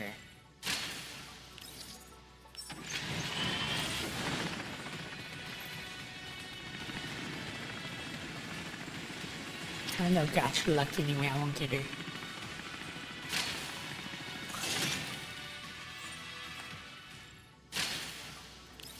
Come on. Fine, Jesus.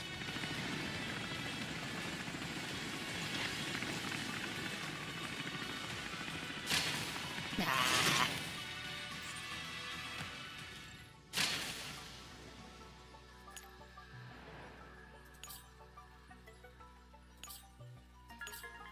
Well, I said.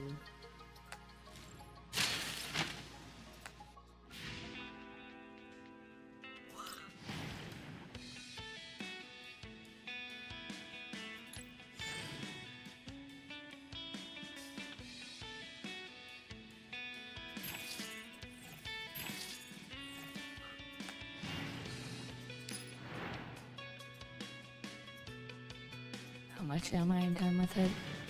55.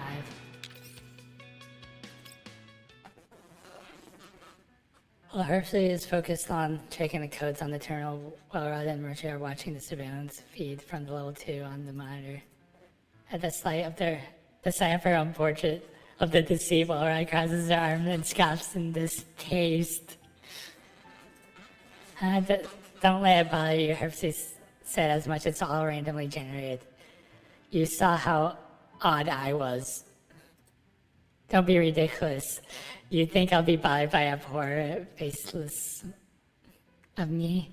I'm more curious about who's behind the design, who made me exist in big data in such a disrespectful way. You're right, stamping your feet won't get you're totally stamping your feet, yet you still won't admit you're angry. Don't worry, Vivi and the rest of us won't tease you about it. You're scared of being teased. Alright, I'm just saying is that the random function of the plugin should use some optimization. Oh. What is it now? Sigh. They just got killed by invaders again. It turns around and snickers when she sees you died on the screen. Our poor players, one consistently hesitate outcomes while the other one is lazy and incompetent. Those outcomes could have been more predictable. But I think they're actually working really hard. No, something's wrong. Tessie Myers interviewing to cover a bit of frantic taping following. She and Will exchange looks when they walk up to Hipsy. What is it, Hipsy? What's wrong? There's some kind of abnormality in the code data. The code is determining that the drops is a bit different from what I wrote. It got overwritten. Huh? So that's why they didn't recover all the loot, but who would overwrite the code? I don't know. Hipsy input trigger pops up on the window screen bearing a large red cross that flashes continuously. Even Will knows a little about program, but can tell that Hipsy had sent to overwrite the code has failed. I can't possibly do it. The permissions are completely locked. I can't make any changes. Who on the outside could possibly bypass my access permissions? Dear no, could it be a virus? But I wasn't connected to any external network when developing and running the program. The program itself. Don't let these distractions befall you, Hipsy. I think it's time for the two dolls lost into their fantasy of playing Guardians to wake up from their dream. Alright, I'll contact them and tell them to disconnect from level 2 right away. As he clicks the comms button, unturned, but the error appears on the screen again. Comms are jammed. Jammed? Anything else that seems out of the ordinary? Let me see. As he types away on the camera, or as a row upon row of text scrolls down the terminus screen. She knits her brows. The drops aren't the only thing that's got run, even the natural data. Every time they died, they lose a part of their natural data. The data flow is untraceable. It could be that some kind of virus. At this rate, the virus will completely take over the neural modules. What? Sally, stay calm, would you? Don't sabotage yourself by panicking. Rosie, can you handle this virus? I don't know. I tried tracing it, but the virus is probably capable of hiding its tracks, so I couldn't. I can't issue the command to terminate the program either. What should we do? Unfortunately, Penny won't trace the data flow either. Calm down, Hipsy. You are the one of the creators of this module and plugin. No one knows it better than you. So to be fair, Dara probably knows better than me. But if I ask her for a Coco will also find out. Then okay, ears on Hipsy nose. Trapped this one probably at the top of Coco. I don't care if it's her, but she's safety is more important. There. I know, it's not like I don't care about the safety, I just... Saying that Hipsy's on verge of table and bends down and rests her hands on Hipsy's shoulder. She looks directly into her eyes. If you're certain you can't solve this issue on your own, then get in touch with her. Taking responsibility is indeed a daunting prospect, but remember, you are not alone. Ra's firm hands may have steadied her nerves a little. She tries to collect herself and nods frantically. Sorry, Hipsy, I was also a bit pissed myself, so I blurted out that without thinking. No, I should keep hesitating. Or I shouldn't keep hesitating. Alright, save the self-reflection for later. Now let's get moving. Hook cups her hands. Hipsy concentrates there and Rashid sends a message to Commander Cody explaining the situation, fussing up ourselves that should spare us from the worst of the storm. Okay. Got it.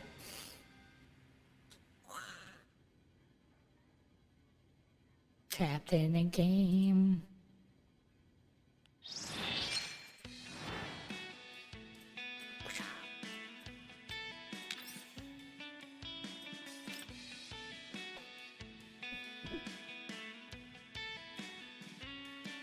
Let me check something real quick.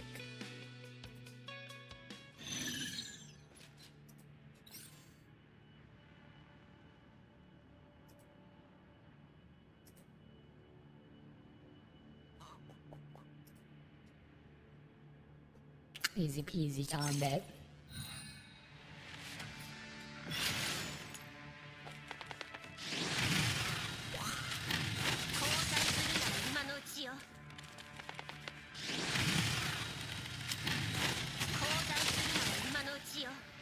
Killed them all. And she takes in the defeated enemies all around her and expresses her heartfelt admiration. Some have fallen head first into the pit while others hanging on the guardrails. Such ruthless firepower, such agility, the ferocity of one Dell army. I have pulled an SP version of some SSR unit. You flatter me, I'm simply performing my duty. She's even as gentle as dangerous. Isn't she too perfect? And that's not that there's anything wrong with the actual Endurance. Just leave all the combat to me. Wow, I've been waiting for this so long, and somebody finally says this to me. This is indeed a adorable junior that I've been dreaming of. It's not like I'm complaining about the actual Bilka or Honduras. Victor looks at me, she is hanging onto G36 KSK's like a rucksack with a hint of helplessness. Are you planning to make her carry you the whole way? What's the problem? It's not like we're walking. It's not like walking is part of the training. According to Chunya, I think chewing out Bakauka is more available at this point if she sees you like this through the surveillance recording. It's just a matter of 500 shot drills turning into an 800 shot drill. Quantitative change often leads to quantitative change. She might start tormenting you by targeting your precious collection instead. Starting remembering her large collection of special edition manga merch. Let's go. G36K KSK thermally. Kuka's away, but she can still stalk me like her own. She can still stalk me like her own child's size. Alright, let's go and retrieve our loot. Russian walks towards the two beams of light not far away. The loot enters a perspective inventory in a burst of light. Noting the problem, the two dolls look up at each other almost at the same time. I think you're right about the detection loot. Yeah, we only got less than half of the XP and supplies. Actually, have you figured what's wrong? Vanna has smoothing next to them makes no response. Oopsie. What's going on? We're not in the middle of a cutscene right now, so why is the comms being jammed? Actually, this Herbsy or whatever you think keeps talking about. Actually, this Herbsy or whatever you keep talking about, who is that? It's like Log Horizon where they keep losing memories based on death. I just suddenly realized something is terribly wrong. It's Herbsy and printed model TMP. She replays that her name slowly, but when she stares at her even more blankly. Herbsy? Who's that? A new friend of yours? You don't seem like the type to go making friends with strangers. She doesn't seem to be joking. Making jokes takes too much effort from Richie. It's not my imagination. Huh.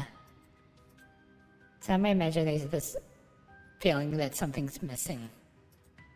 You've been saying some really strange stuff since a while ago. Ichi. Victor interrupts her. Tried to disconnect from level 2. But we're not done yet. So as I say, I tried to disconnect. Sure. After multiple times, Richard looks at Victor in confusion. I can't. What's going on? Either something has happened out there or something's wrong in here. Richie, Remember when I said that I had a feeling that something important was missing? I don't think I was imagining it. What did we lose? I don't know what I lost, but you definitely lost something. Rachel tells me about her too. But I still can't recall her. The data is lost, so that's not surprising. What matters is how to prevent the future data loss. Say, do you think it has anything to do with the deduction loop? Like every time we die, we recover fewer and fewer things. As a result, we lose more of our neutral cloud or something like that. There's no evidence that the two fundamentals are related, but it's very likely. Geez, what kind of horrific bug is this? I don't know, but from now on, we can't treat this as a game where we have infinite lives. The more we die, the more we lose. Then maybe we should stay where we are and wait for the rescue. Does that make sense? It certainly reduces our chance of getting hurt, but then it also puts all the pressure on hurting the others to solve the problem. It can't be helped, our comms are jammed and we don't even know what's going on out there. Are you really going to sit and wait for our doom? Then what ideas have you got? Turning into Superman? Victor lashes in deep thought, and after a while she tears her eyes away from the weeds growing out of the cracks in the concrete on the roadside. I'm thinking it to our endgame other than breaking a connection by force from now, that maybe we beat the game and here is also a solution. But wouldn't that get increasingly risky under the circumstances? I still think it's better to find somewhere safe and hunker down. We have G36K KSK with us. If this was still your workout training, I would have a problem with her presence. As she is basically helping you cheat, however she can retrieve some combat pressure from us in these desperate times. If you're going to say who's standing behind Michi. Perhaps because she is standing with her back towards the light, her face is obscured in the shadow, and her spine is basically visible. Like a doubtful NPC, she remains silent through the two adults' conversations. Besides, we still can't discern if the data loss is caused by dying or something else. Sooner we exit level 2, the better. There's some things you don't want to forget, right?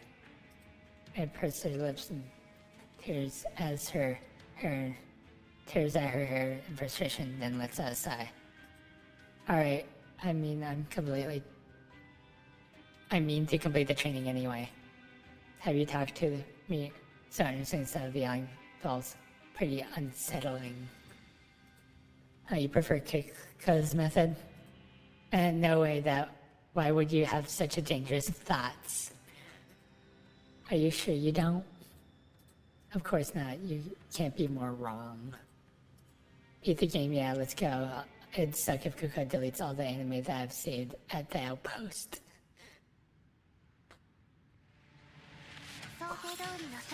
Dun dun dun.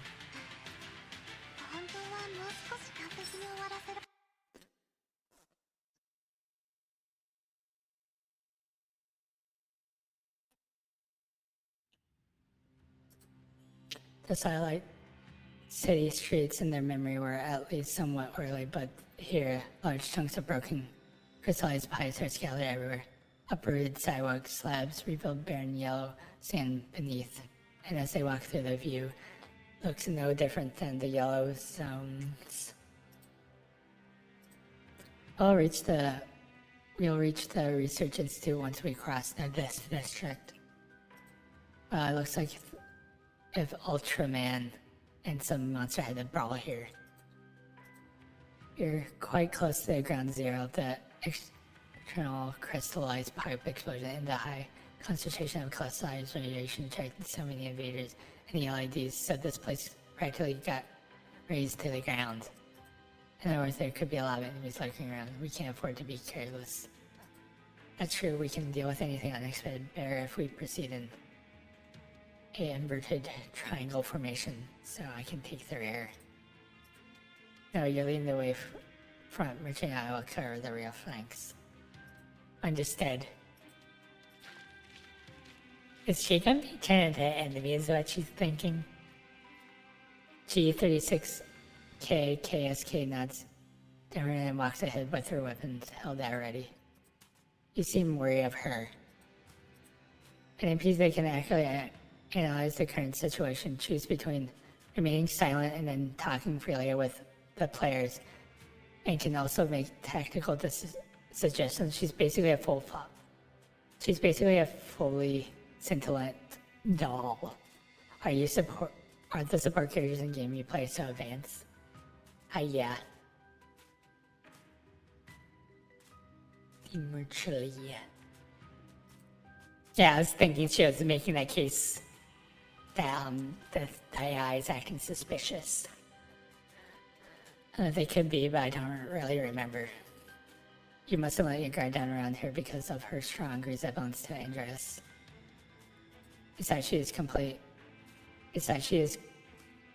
different from Andress. Tell me about it. Unlike Andress, she is insanely strong in combat.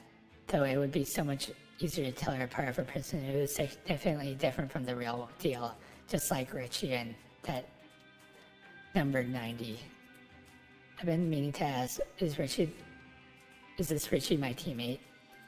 Richie's eyes, when she can barely keep open most of the time, widens in shock. Richie, you don't remember? Not only is she your teammate, she's also your best friend. Best friend? Corkscrew tails always toiling by your side, and what else? Oh. Well, people use like words a lot. I think, nuance is a word that a lot of people use, I think. I have seen it used a lot more than I used to. So yeah, that's like one of the words. And I don't really know the story between you two. Victor wrecks her neural club, but she can't find any traces of her name. In her incomplete neural log, somebody runs over with a recruitment briefing full of red crosses, and the same person calls out to her through the thick glass while she is soaked in corrosive liquid, but the person's face is utterly blank. Victor freezes in bewilderment. I only found some broken memory fragments. And she glances uneasy at the camera that has been following them in silence, then awkwardly tries to comfort Victor. It's gonna be fine. Once we get out here, we can reload our neural backups. Boom. Building ahead of them, class is also emitting a deafening noise. A long-haired girl emerges from the swirling disc. She stumbles into the direction followed by him. That are chasing her relentlessly. Help! Multiple enemies spot ahead at 1 o'clock, exactly around them. They're moving towards us at high speed. Engage in 8 seconds. Hold on, that's... Worry about that later. Prepare for battle. Who is it?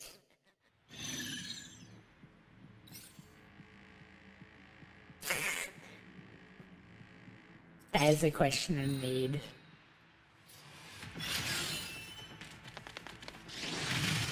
Wow.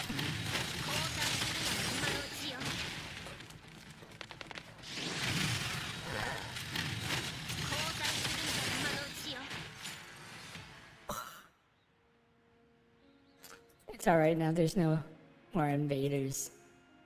G36K KSK gives the current guy a gentle squeeze on the shoulder. The girl, obviously very shaken, is traveling all over. Above her head is named a tag that reads 416. Which I'm not reading this wrong, am I? Her name is indeed 416. No, you're dreaming. Or you've gone blind, right? You're reading it right. Crying. G36 canes her neck and starts bowing.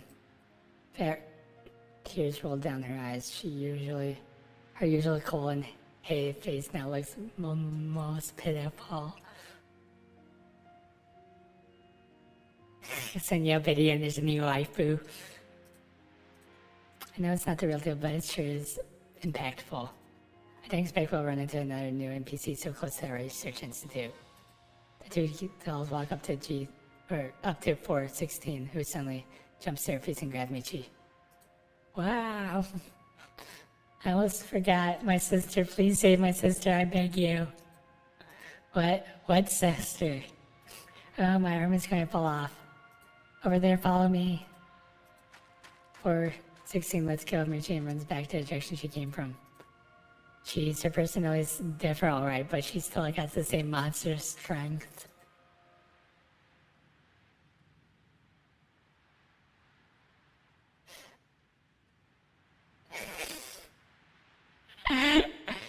Yeah, clearly your waifu is your waifu. You play the game with your waifu in it. Alright, we're going after... It's the reason there's still such a well-privileged house in the city. Oh, there's even a sofa. Sharon draws to itself and then just like a nail to a magnet and collapses into it. G36 KSK follows them in the house and stands quietly in the corner. So soft, so comfy, it doesn't quite compare to my beanbag sofa, but here's the couch in the lounge and run for the money.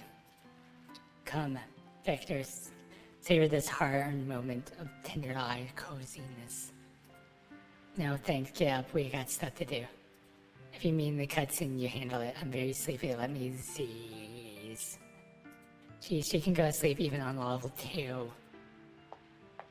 The shades are set in the display and walk up to 416, who is now by a bed in the room.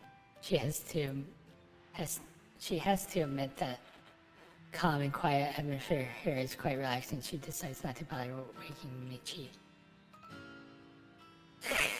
Secret weapon. You have to have a powerful secret weapon that deters somebody from their waifu unless it's a superior waifu. Big sis says, are you okay? Don't scare me, sobs. As Victor approaches the bed, 416 unfreezes and starts crying personally while holding the hand of the person laying on the bed, who happens to be Baka.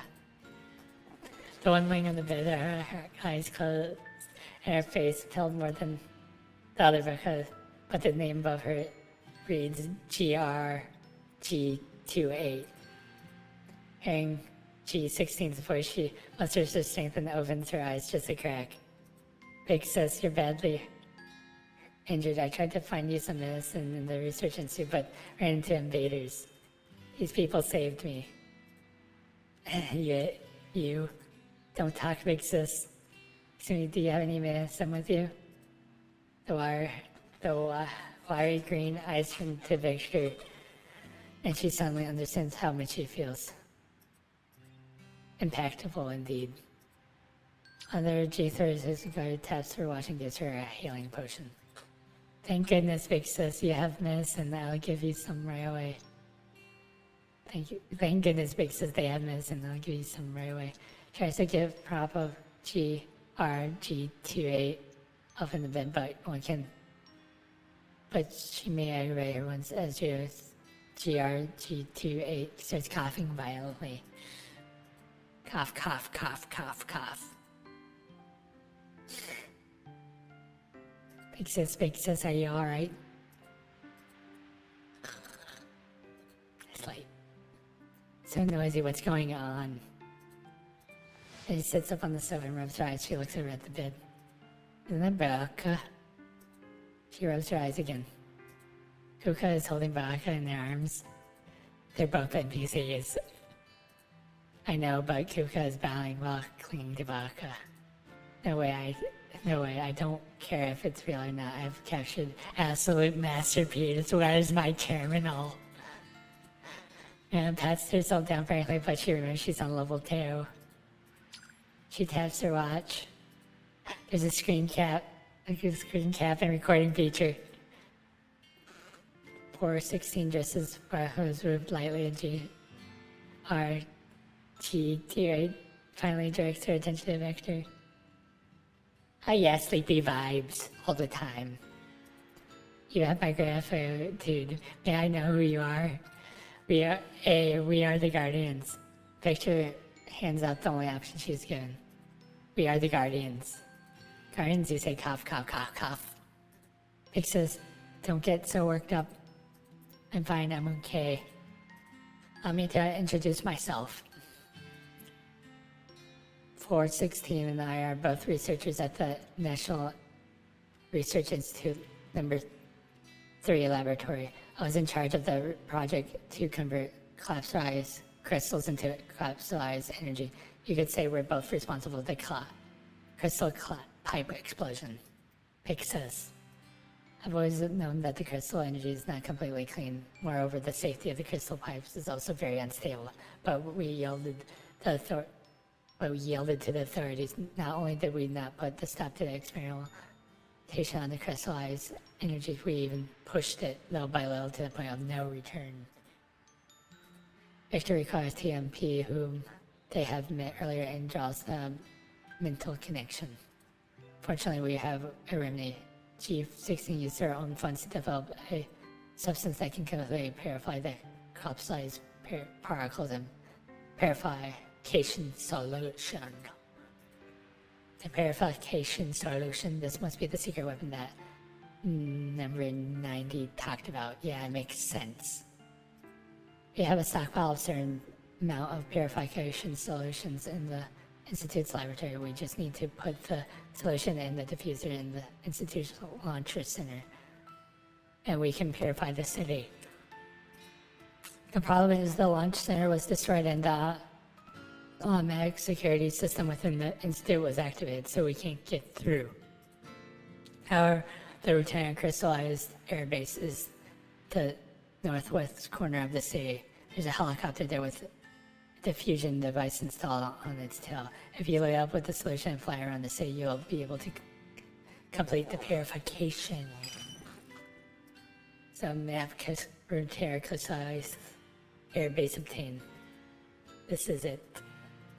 Actually, this is how we're going to clear the game. Bang! A gunshot erupted from behind. Like a slow motion, the moving Vector watches a bullet burst out of her chest through G220's forehead, leaving a black crater on the wall.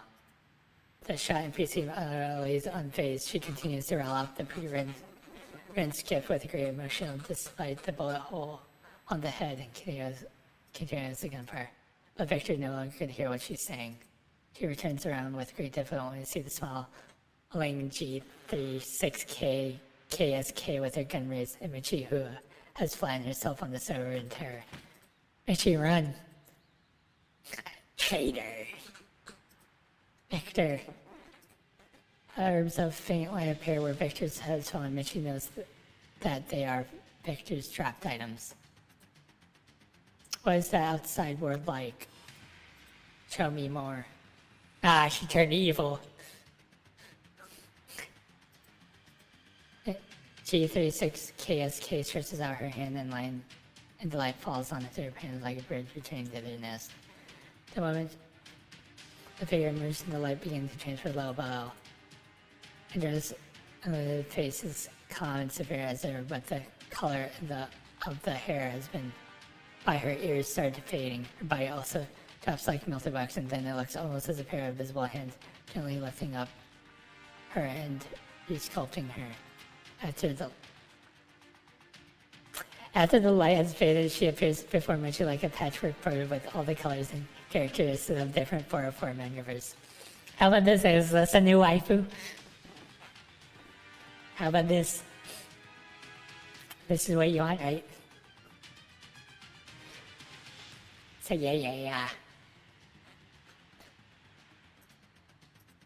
Not enough at all, G36K KSK. G36K, now who exactly are you? I don't like this name, it sounded like a tool, so I wanted my own name. A new name to mark a new life, is that right? Also, can you make her, can you ask her, is my hope for ENVTuber Soul? Oh, I can fix her.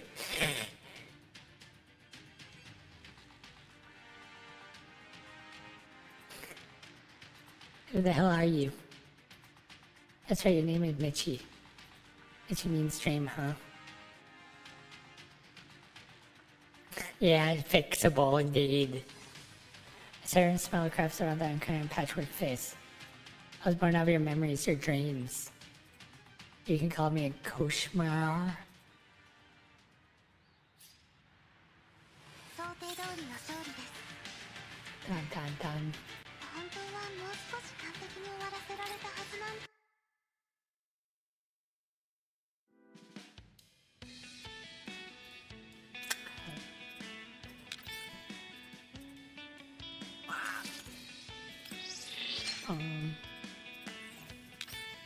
Let's go.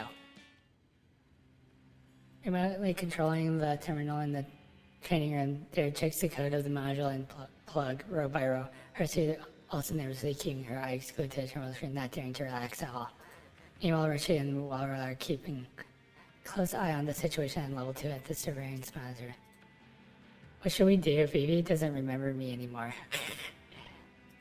The last is only temporary, since once she's out of there and reload down the now backup, she'll be the same old Victor. I know, but it still hurts that Vivi is treating me like a total stranger. Tears are signs of your inconfidence. If you keep crying, you'll only put more pressure on her to endure. I'm sorry. At the moment, no one can be heard from the terminal nearby. There's no virus at all. It's the AI, of course. How can that be? Problem is the highly intelligent creative AI that you implanted. Its deep learning ability allows it to continuously read Dell's neural data and continuously improves its own framework autonomously. It's now concluded its first cycle of completion, comparing its current base code with what it was originally written. Isn't it much more complex? It does seem to be the case. That's why you couldn't figure out the so-called virus. Freaking hell, the creative AI is an intel of artificial intelligence. Those are also artificial intelligence. So you put two AIs in a single vessel. Are you trying to teach what the survival of the fittest means? Oh, it didn't occur to me. Sorry, never mind. According to my speculation, the goal of this is probably seize their neural code and take control of their frames. If this continues, I'm afraid it would be a back hack the main control system sooner or later. Then this have not only their data be ours, but so will yours.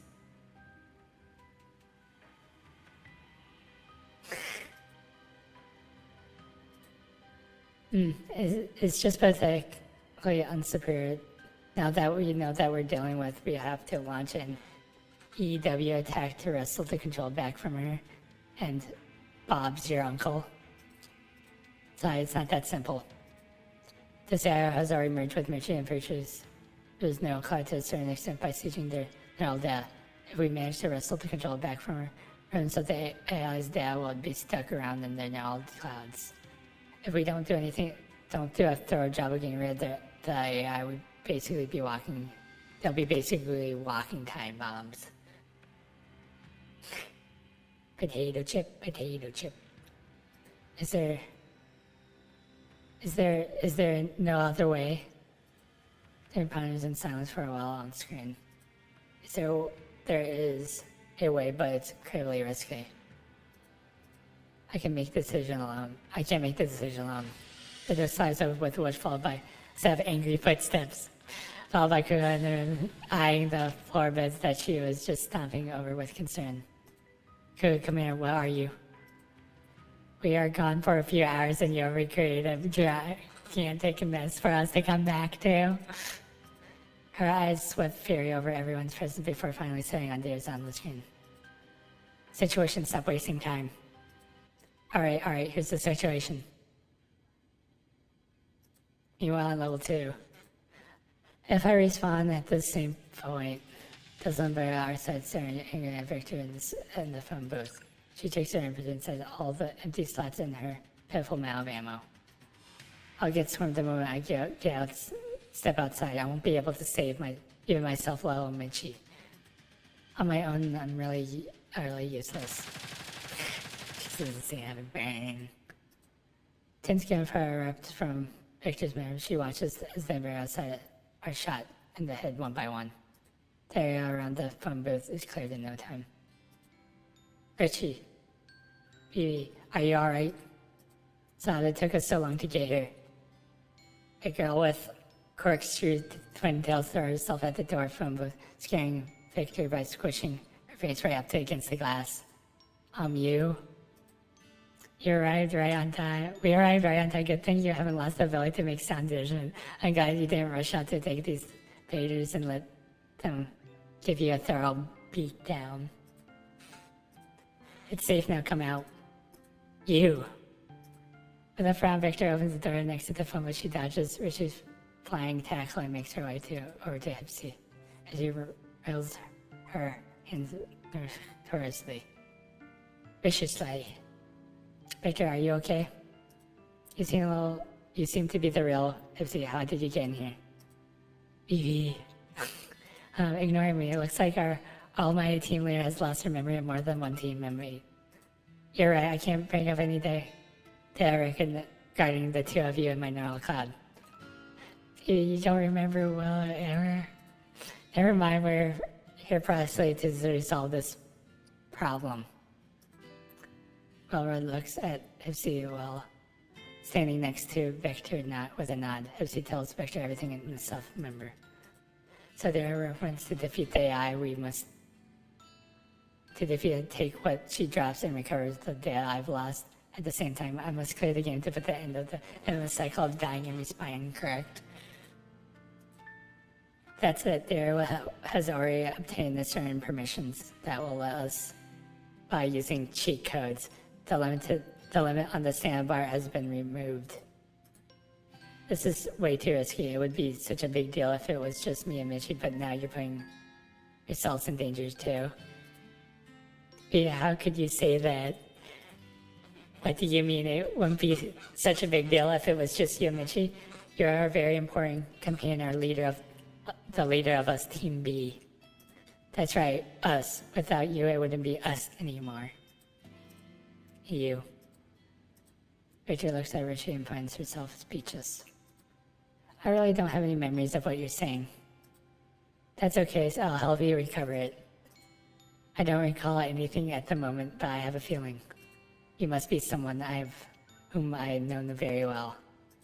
Her freezes for a moment, then she beams. Yep. Alright, enough catching up. And don't be so pessimistic. Now the high and mighty team leader is here, we may actually stand a chance. High and mighty team leader, you don't mean... Somewhere Mitchie, who has been frankly evading Kusmar's pursuit, is carrying inside a concrete drainage pipe. You can't find me, you can't find me, you can't find me. All of a sudden, the Shally fairy leans over into the pipe. Beep! And is so terrified her nerve is on verge of shutting down, but once she makes out who it is, she lets out a sigh of relief. Oh, it's you, fake Kuka. Fake Kuka is looking at her with a wide pale eye. Unimpressed, Misha shrinks back and waves her hand at her as if she was shooing away a puppy. Go away, you OOC weirdo. You're going to make me get caught by Frankenstein. Only if Tyrant Kuka was here, she would kill the Frankenstein easy peasy. Hey, why are you pulling me? I'm not going out of here, there. Follow me, I know a safer place. Huh? A monster strong grasp and hand grasps Misha and pulls her out of the pipe. Misha's getting a bit disoriented. Am I? I'm still in a cutscene. Maybe Christopher is just a boss and then she's now taking me somewhere safe so I can regenerate or something. It's much safer here. Before she can react, her view suddenly turns upside down and she feels herself being thrown headfirst into a cramped place. Ow, that hurts. What do you think? Don't you feel right? Don't you feel right at home in this trash can? Fake Kuka lifts her chin and the face looks so pitiful that a second goes now disdained. Hold on that tone. Since the OPPC is now getting OOC, she currently resembles the original character more. This is getting a bit confusing. Michi. Hey, it's a real deal. Kuka. Stay away from me, you're filthy. With a disgust, Kuka shoves her hand into Michi's face to stop her from her incoming embrace. Level 1 is all simulation. Wait, this filth isn't real. You're selling my visual module. Such a familiar and uncomfortable mockery, whatever you say. Now that I think about it, why are you here? What about the commission? Canceled the mission. The client canceled the mission on short notice, so I came back. What else was I supposed to do? Visit the Yellow Zone with Commander and enjoy the collapse storm? I just didn't expect to receive such a huge surprise while on my way back. Here's Snickers coldly, wearing gloves, despite havingness of Iowa. Let me explain, I just wanted to explore a new way of training. I'll give you plenty of time to explain, but not now. Her tone implies that this is far from over.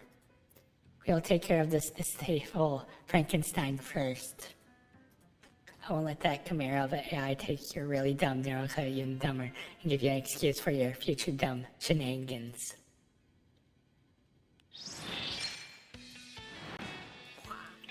Oh, that was a text one. Gosh, the boss fight.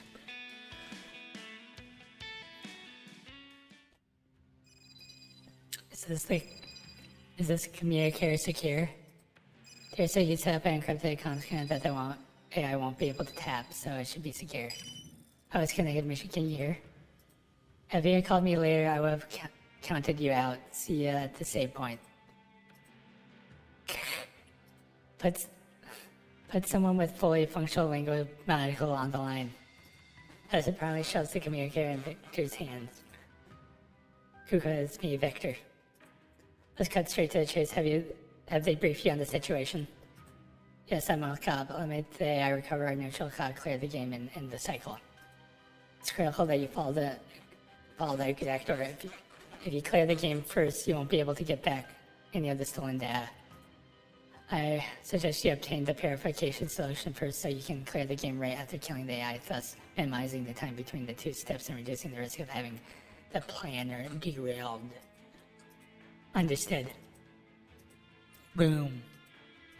Before she can finish, the sound of a building explodes, and the collapsing can be heard from the other end of the line.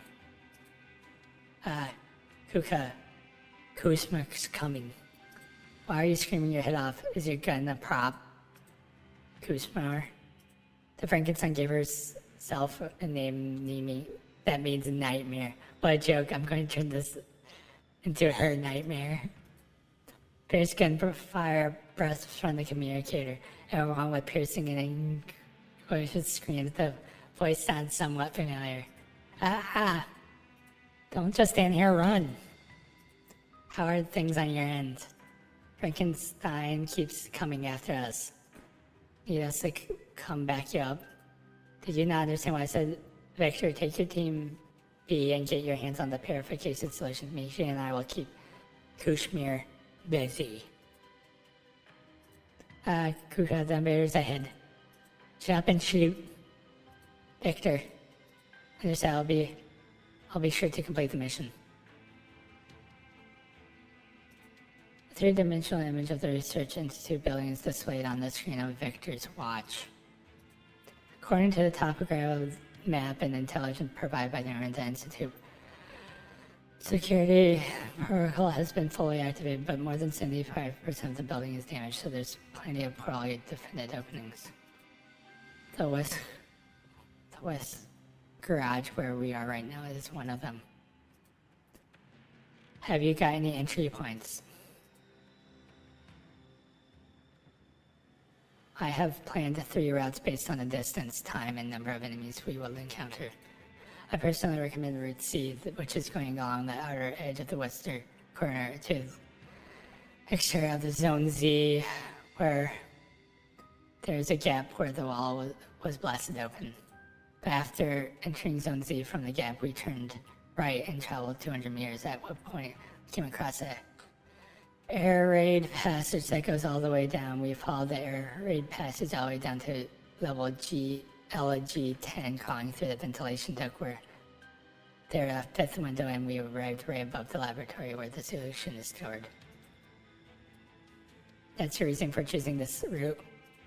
It's relatively safe. It's a little convoluted, but the defense along the route are the weakest, we may run to security droids on patrol near the gap leading to Zone Z, but that's it. As for the patrols within the lab, the enemies are in the open while we have the advantage of surprise, so they pose no real threat at all. Laura plans a hand on her head, blinking at the very picture of confidence. All red. Don't you have to keep returning the loss of your neural data? No, I just think you're capable of making derailed plans and having coming presence. You are more of a team leader than me. Huh? Please don't say that. You're great, Phoebe. There's no need to spare my feelings. I am merely stating the facts. However, you haven't considered the potential problem. Go ahead then. Victor points at herself. You? I can't help but show a hint of surprise. Since I lack sufficient information on both of you, it is impossible to assign roles and coordinate effectively based on your strengths and weaknesses. So I would like to hand over command of the operation to you. You mean I am to be the team leader? Or like a suitable candidate under these circumstances? Despite the data loss, Victor appears more certain than usual. Is there a problem? Surely this shouldn't be a challenge for you. Challenge or not, I will fulfill my responsibility. Following the interior plan by will, Team B successfully reaches the ventilation duct just above the lab. They peer into the lab through the cracks of the vent. The room is unoccupied. Only a handful of equipment is still running and making some rickety noise. No enemy units in sight, no signs of target items either. Once we're in here, Herbsy and Richie will search for the solution. Make sure you respectively search areas that don't overlap. Victor and I will keep moving and be on the lookout. Roger that. The four dolls enter the laboratory through the vent. As Victor gets a better look at the layout of the lab, certain fragmented scenes flash back quickly in her narrow cloud. Baby, what's wrong? Victor asks her, sensing her hesitation. This scene feels oddly like I've been here before. Familiar. Oh, you mean the simulation training we did this morning? It does look a bit familiar, but there's no hostages to be rescued this time. Simulation training. Have you also lost part of this of your memory? You almost got into a big fight with Mom because she didn't stick to the operation plan. You can leave that superficial information. Ron, who's been standing guard nearby, suddenly coughs loudly. Have you found this solution? Guys, I think I got it. Everything calls out at the end of the library. Next to her is an open electronic cabinet with glass jars filled with green liquid nearly stacked inside. Wow, that's great. Just then the alarm starts blaring. The door is blown off its hinges and a large number of security droids surge in.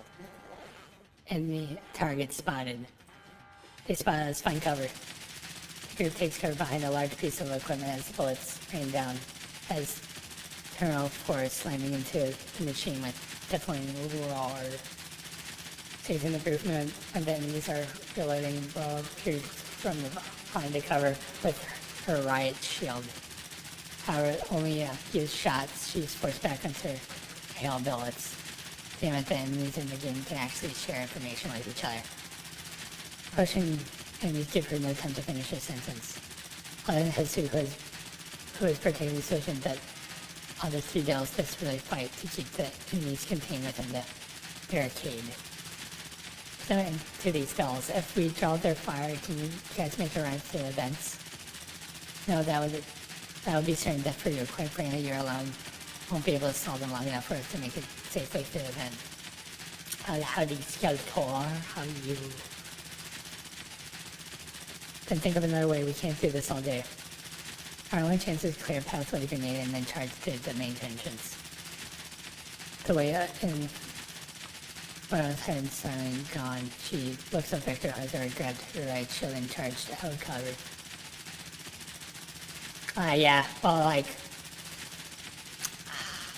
Some AI in video, well, no AIs in video games do that anymore. Well, they sort of do, but they sort of don't. So, what are you doing, Victor? Enemies instantly shift their arms and release a barrage towards Victor. Make it for the vent.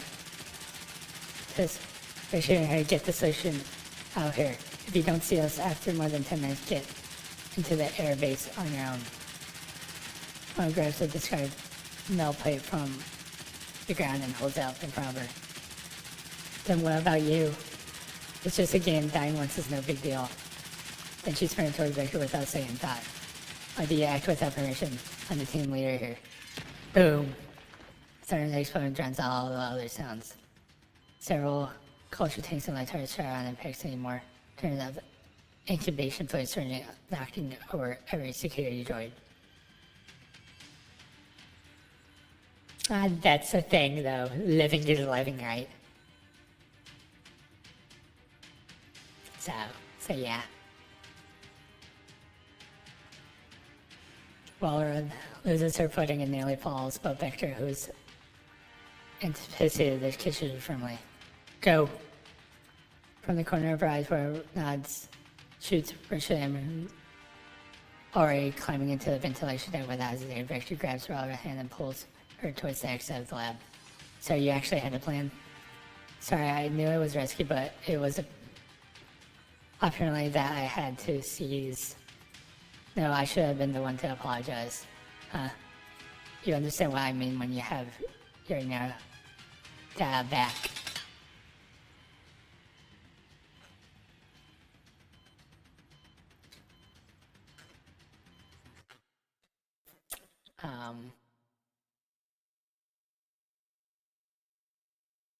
Yeah, I think I'm good on that, but yeah. Anyway, geez, you've been talking about a doctor's appointment for a while, or a few you've been going to, so.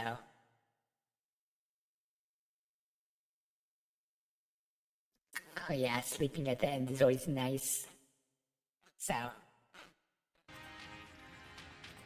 Looks like your culture fluid can get rid of all the vermin.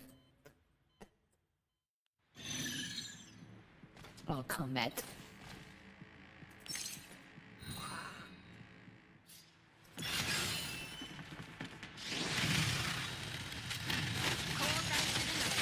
Yeah. Well, sleep always helps, so.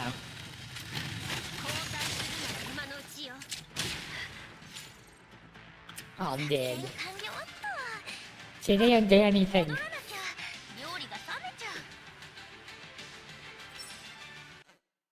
Which is the funny bit.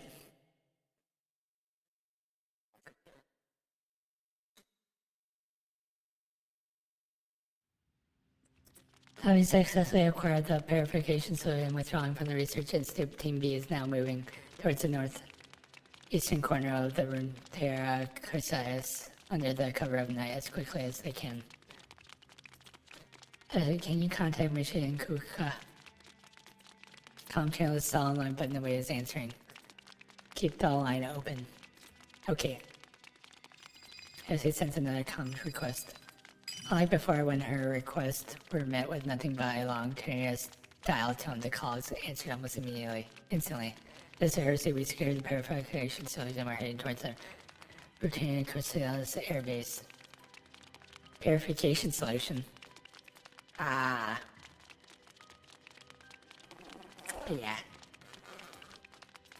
The voice belongs to neither Kuko nor Mershi. I see. Huh? Wait for me, I'll be right there. Uh-oh, Spaghetti-O. Beep, beep, beep. The call is terminated.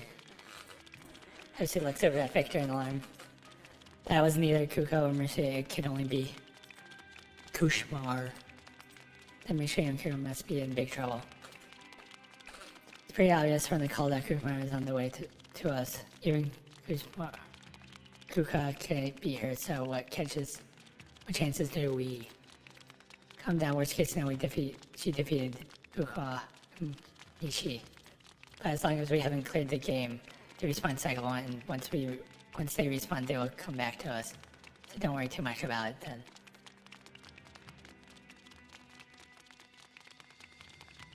work without being disturbed. They're just the two of them, so they couldn't even utilize the basic team formation. The defeat was hardly unexpected.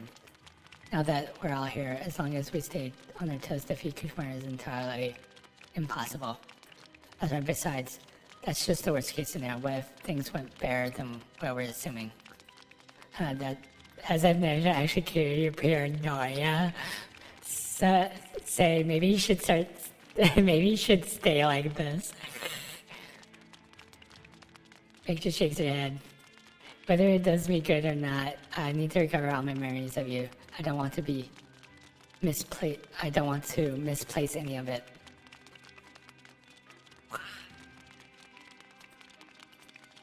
I was just joking, don't take it so seriously.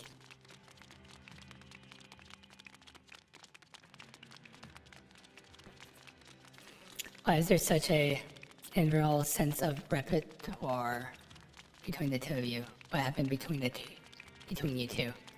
Nothing but I laid on your pointless curtsy. Is that the helicopter that GRG28 mentioned? A bare military chopper sat on the tarmac. A rectangular device is hanging from its tail. That should be an expected engine first. Make sure it's fit to fly.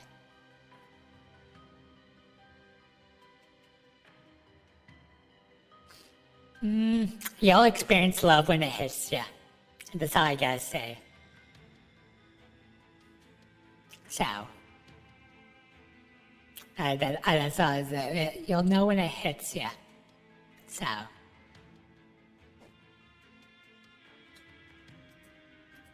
Okay.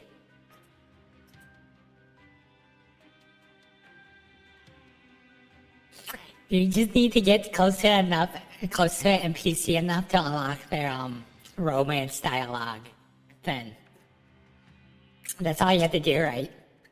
That's how it works in real life. People are making a joke that it just works like real life, that when you're out of romance dialogue, they just revert back to their normal self. She climbs onto the cockpit to inspect it, and after a quick check, she hops back down. The engine is getting good, but there's plenty for the helicopter even has an autopilot function. Bang, bang, bang. So the two managed to dodge the attack in time. The helicopter is now riddled with bullet holes in an instant. Oh my, did I miss? Oh yeah, right words in the right place. Hits.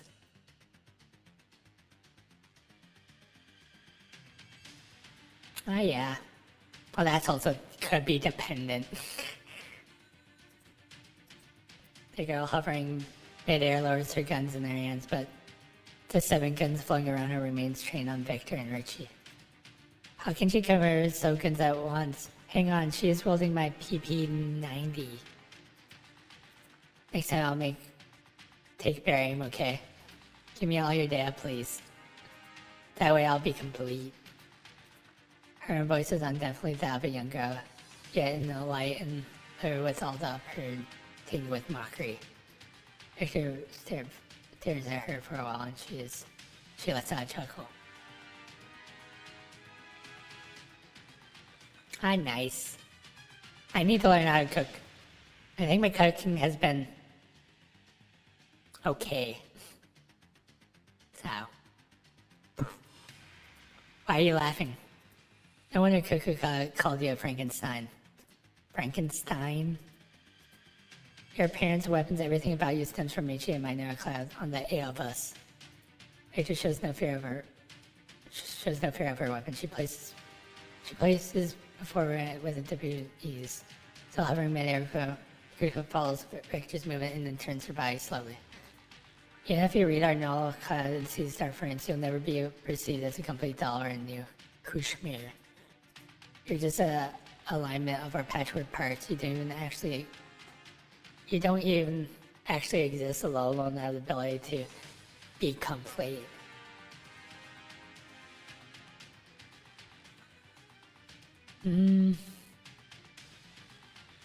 Like I said, it's probably just experience for yourself. Like if you find the right person you want to be cuddly. Or you're just not the cuddly type. That could be also another thing. I don't exist. I will never be complete. That's right, you won't exist. Well, Rod. All of a sudden, Victor ducks down, and a sharp crackling of gunfire bursts from behind Kuzmir. Bullets tears through her limbs, and amid cutting off guard, Kuzmir immediately flies up and dodges the attack from behind. When she turns and spots Waller and Kevin firing her from behind, cover her face in comforts and fury. You ambushed me?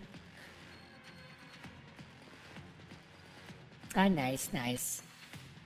I didn't read it, but they were talking. I saw an article talking about air frying baked goods. So, but you ambushed me. Just replicating the courtesy you showed us to our friends. Sobs.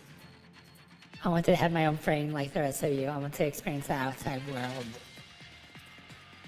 I can have my own data, all the data that, all this data, it's all me. Kuzma lets out to shriek. The floating guns around her start spinning and throwing dangerously in all directions. Spread out. Amidst the chaos, a stray of bullets strikes the purification solution that has been strapped to Hirsu's arms, sending the glass container tumbling. The fluorescent green instantly catches Kuzma's attention. Ah, yeah. I have one. I've been using it slightly instead of using a microwave. I don't have a microwave, I have an air fryer.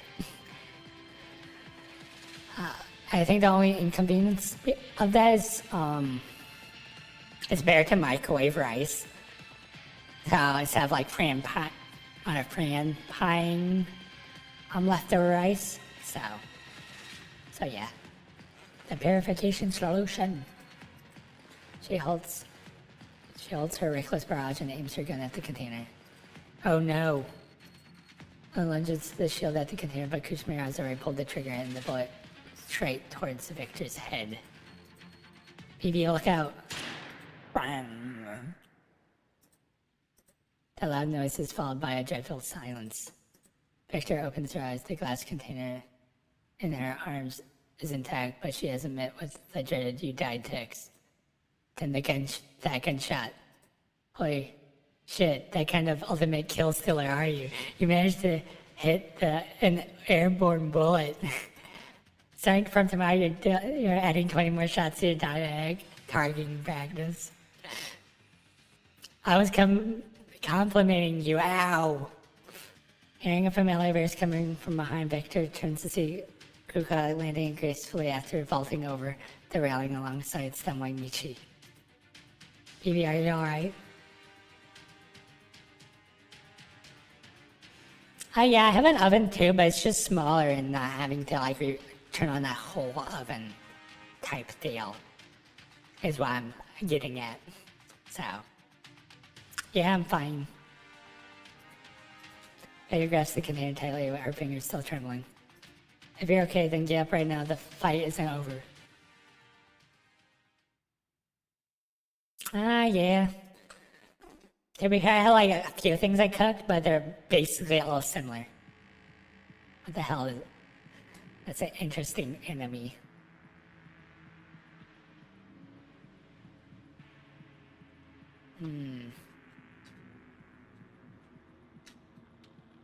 She is who I think she is.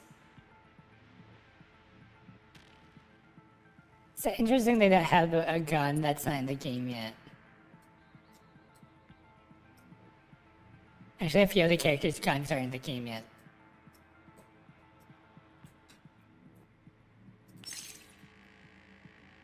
So.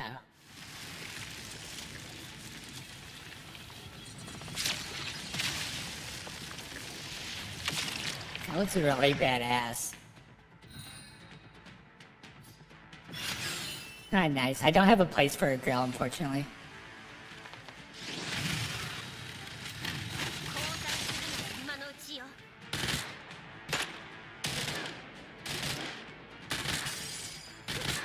Jeez.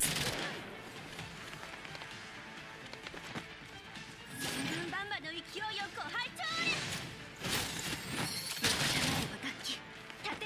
置完了。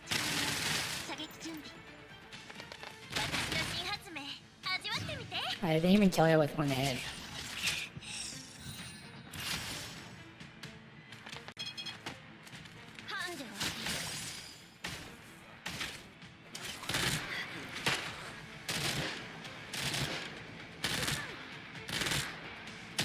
My dumplings are nice. Dumpling egg roll, crab ragoon, I think it is.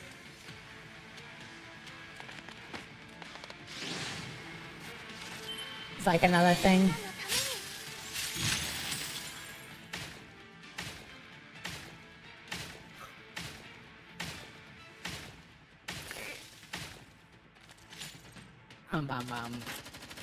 I'll have Asian countries copy food from each other anyway. To be honest. So, like, was it Japan copied a lot of Chinese and Japan or Korean type things, so yeah. Krishna could not withstand the combination of firepower of 6 dolls that floating goods around her were shattered one by one. At least she can hold out no longer. She plummets from the air, hitting the ground with a brutal thud and becomes motionless. Not nice. I like a lot of things with kimchi in it. So, like spicy kimchi, not white kimchi. So, Kuko steps forwards, firing a couple of rounds into her body just to be sure. Having confirmed no further moves, she signals others one by one. They emerge from cover. Is it over? But the helicopter got shot into Twitch. What do we do now? Well, we should go check the status of the helicopter. If it's not usable, check the other aircraft. No way, this helicopter is the only functional aircraft on this entire base. There's actually a decent possibility. Why did you bonk me on the head? Shut up already. Go with Victor and recover your neutral data. Kushmar will be back after she responds. We haven't destroyed all the nearby save points on our way here. We destroyed all the nearby save points on our way here. She wouldn't get here that soon. If you think she can escape your pursuit in reality, then you're delusional. Any more procrastination will only double the punishment.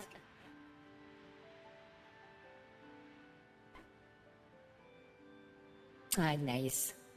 I think a lot of terms have different terms for things anyway. And pilots and stuff was closer to Kashmir. Burger. Shame that why can't I recover? Who has been laying motionally on a good suddenly lifts her head up, which she yelps and jumps back in fright. The criminal ignores me to instead turns bolting to her Victor, who is standing the purification solution, moving swept in her tent. Crystal clear. Rishi and Moon, who have been expecting Alexander, trying to take a motion back, made she'd style a cry. Tisk. Kusha and Victor are the first to react without their jaw their gunfire to open on Kushmir. A fresh burst of bullets completely severed Kushmir's already dangling left arm, but she hasn't even flinched. With her still functional right arm, she brushed it against the shower. This kind of marks on the side of right there. Electrical currents crack around her, then flash of white light that illuminates the darkness. The shadow flies in the drawn blade without swung. She lunges at Victor with the weapon, making you hungry.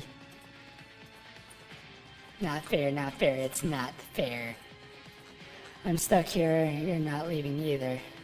Crap. There's no time for that. She raised blade, gleams coldly under the moonlight. Bang. A small figure suddenly barrels into Kuzmir from the side, knocking her away from Victor. Victor immediately ceases firing, but not before a stray bullet strikes the body of Kuzmir's assailant.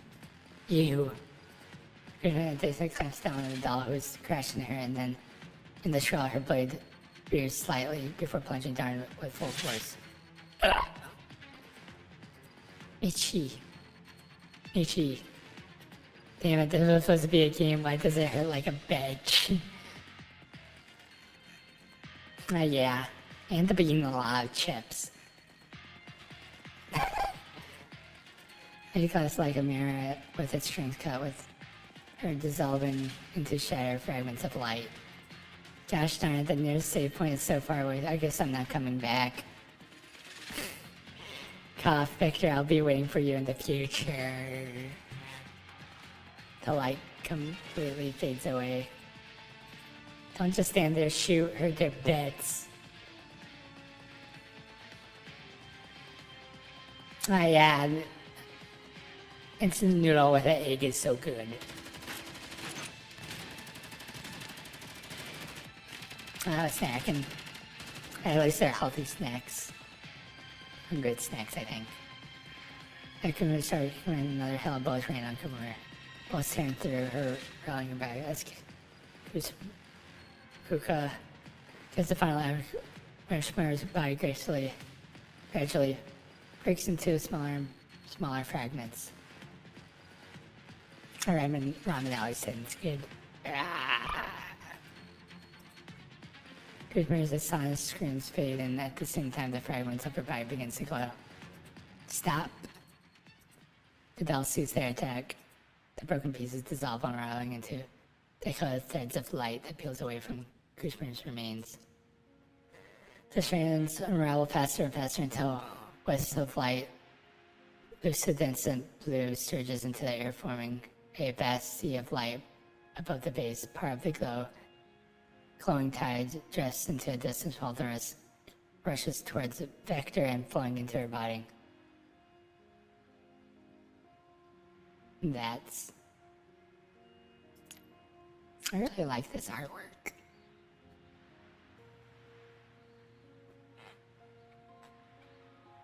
See if I can snag a screenshot.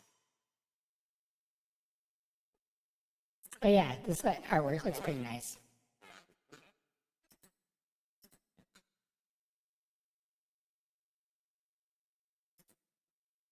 So, one quickie. Wow.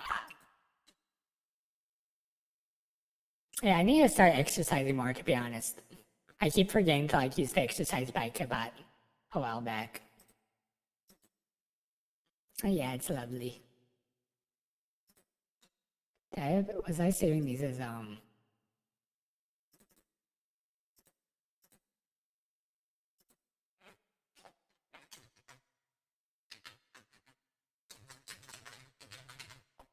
let's save it as that. Probably not going to be another one.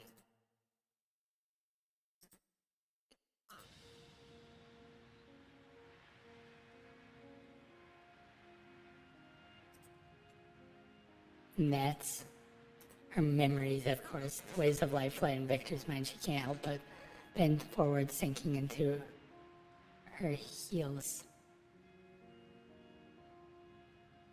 Alright, Skeletor. Have fun at your work. In front of her, four hands overlapped, following the arms upwards. She sees a familiar figure begin to take shape on two once blank faces. The pyramids have returned to their rightful place. I knew old data. Victor looks up at the sky. There's no more traces of Kuzmir. The memories of Team B rushes up to her. Vivi, how do you feel? Did that work? Have you regained your memory? It's okay, we still got our backups. Victor breathes in deeply and then takes pressure in Rod's hands. I got everything back. I'm just a bit disoriented. Thank goodness. Rishi embraces Victor tightly rather than her look visibly relieved. Does everyone remember there's a second phase to our operation? If you want to fight Frankenstein, can by all means keep the group bonding session going. Oh, right, we got more important things to do. Richard hesitantly let go of Victor. I just had to check with Will. Even though the helicopter got shot full, it's still functional. Even the autopilot still works. The world of the video game show is miraculous. However miraculous it is, I have enough of it. Victor holds a glass container that she's been protecting in her arms. In that case, see you in a bit. Residual Amelius data. No module. No data conflicts, no loss detected. All modules are operating normally. Right. Okay, Harvey, you can go ahead and destroy that plug. Make sure you leave no backup, right? Sure. Phew, now that the crisis has been averted, can I log off? I have other stuff to attend to. Go, then. Devin disappears from the terminal screen. I glance at Michelle and Victor, who has been climbing out of their repair pods, and I put Kuka on his shoulder. Don't get too worked up now, just take it easy, yeah? I'll keep it under control. Kuka clears her throat and fixes her gaze firmly upon the two dolls. You may now explain yourself, I'm listening. Well, it's as you saw. And what exactly did I see? Don't be nervous, talk through it slowly. We have all the time in the world. Or do you like to drink to soothe your vocal module? Should I fetch some? Or should I fetch Andreas? Don't be like that. If you want to snap or shout at me, just do it. Otherwise, I'll feel like I was still in the virtual world. Besides, I can't drink coffee. Are you telling me what to do? No, not all. Oh, dear. I just think I prefer the OG version of Kuka. If memory serves right, that would be the one calling you Tyrant. That would be the one you call Tyrant Kuka. Woof. A chuckle slips out, earning me a mildly disappointed glance from Kuka. I was wrong, Kuka. I should have asked her to create a plug that without permission. What else? And I should have mixed training in games. Kuka, please don't be like this. Huh. Tilts her head and shoots one more sharp, mercy glare before turning trembling harshly, just as she is about to sweep Victor and interrupts her. If I had to run a entire ship, this wouldn't have happened. As a leader of Team B, I take full responsibility of this incident. I will submit a complete review and self-reflection before dawn. Are you planning to take the blame for Earthsea? No, but at the end of the day, this all happened because I failed to discipline my teammates properly. This is Team B's management, and she'll let me handle it. Kuka gazes at Victor and then glances at member of Team B, hanging their heads behind her. Remember to include your proposal solution to the problem in your review. Understood. Make sure you are coming to the shooting range with me. The shooting range at this hour? It's so late, I know it's my punishment, but can't we wait until tomorrow? Kuka reaches into her pocket and pulls out a small switch. It is compact with a round button resting right under her fingertip. Mission flails her hands in panic. I'll come, alright, sighs. Then I'll be going with Michi. Come here, would you like to join us? I understand the meaningful look at Mexico. She wants Victor to hand to Team B's internal affairs on her own. Victor might find it awkward if he stay. At the same time, Macy told me this is the moment for Victor to reach consultation with her team. But she really do it. I look at her both worried and hopeful. At this moment, I saw an experienced team leader meet my gaze and gave me a firm nod. Sure, I'll come too. Yeah. Well, it's more the AI going on its own tangent of finding what it wants to do. I thought it would end up being so that they wouldn't complete the game, not try to escape the game. But that was another option variable, so yeah. Well, even the commander will be supervising me, sighs. You'll see if you dare slack off again with the 2 pairs of eyes watching you. Let's go.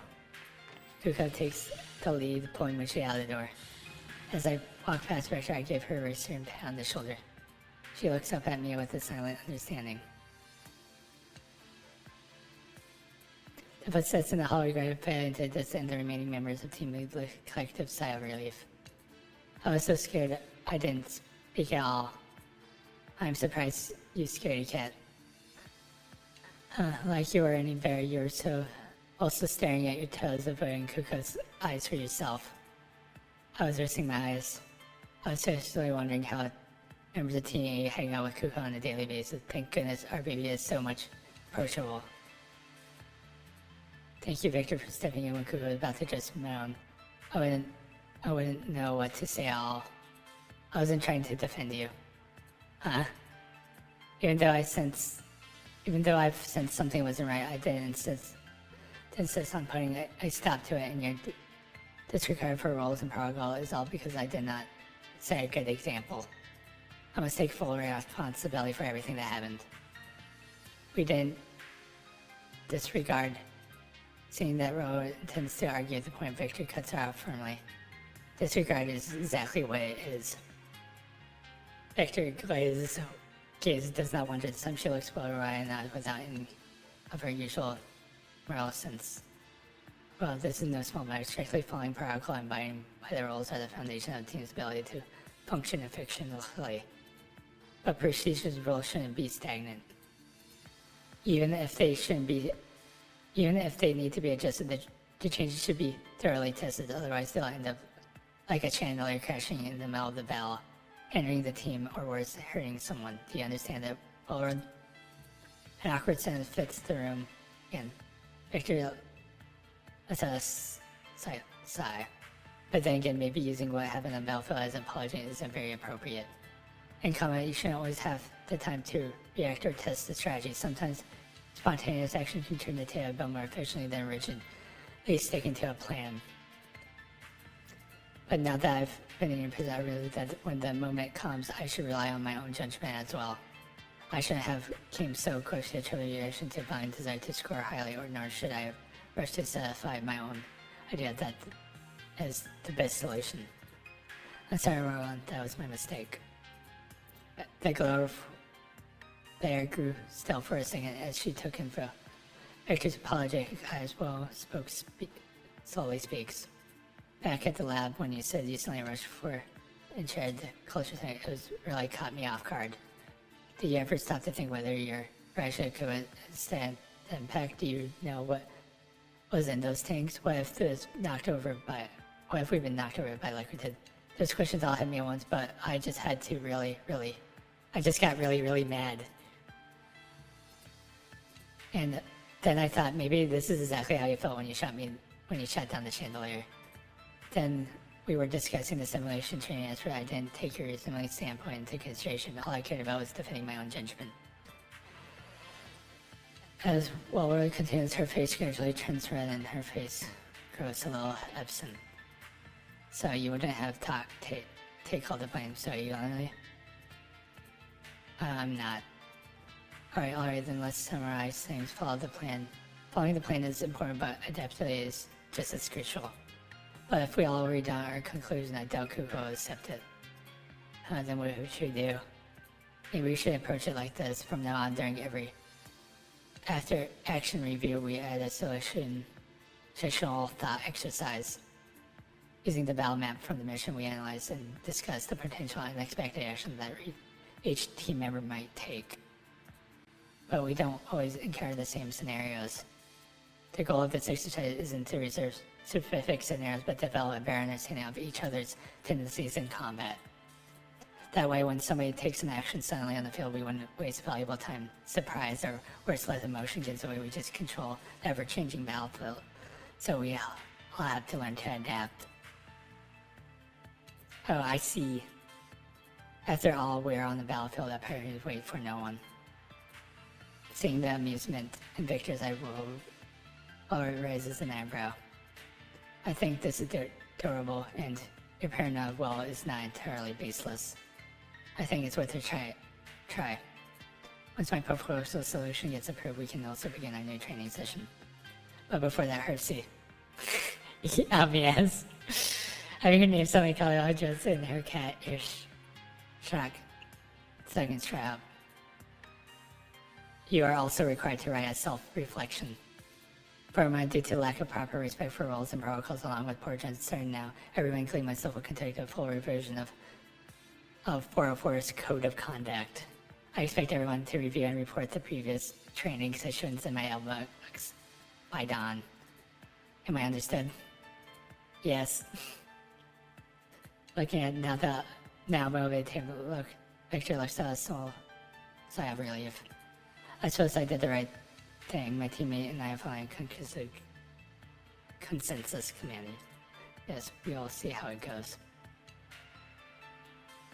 Aside, the night has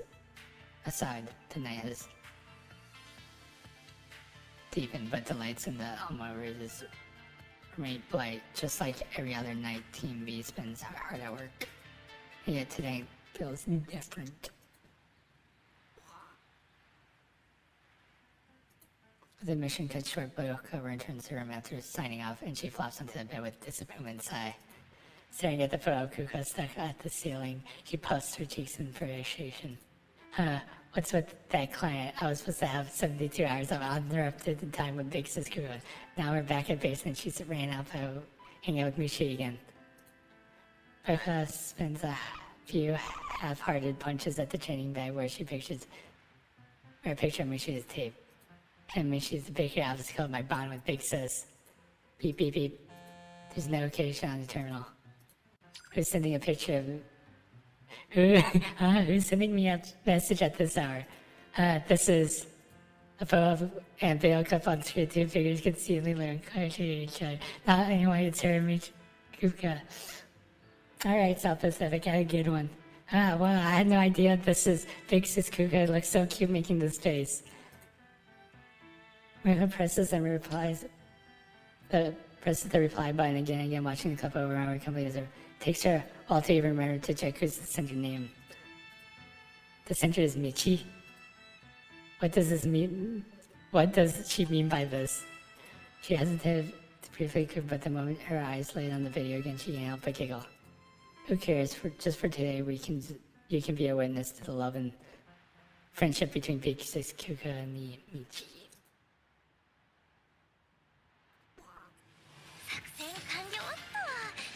あ、戻らなきゃ料理が冷めちゃう。Come on.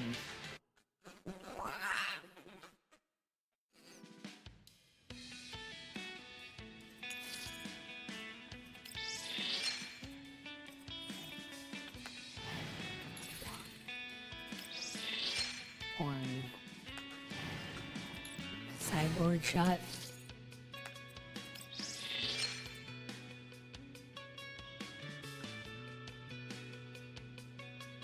I'll figure out what I buy later.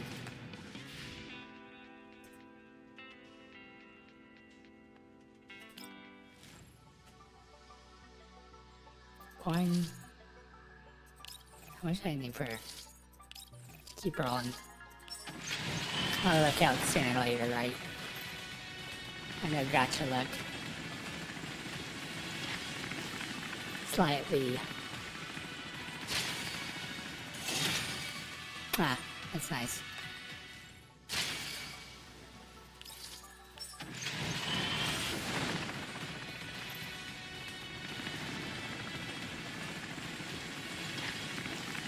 Victor, please. Victor, please.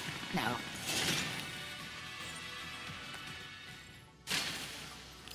Almighty Victor, come to me.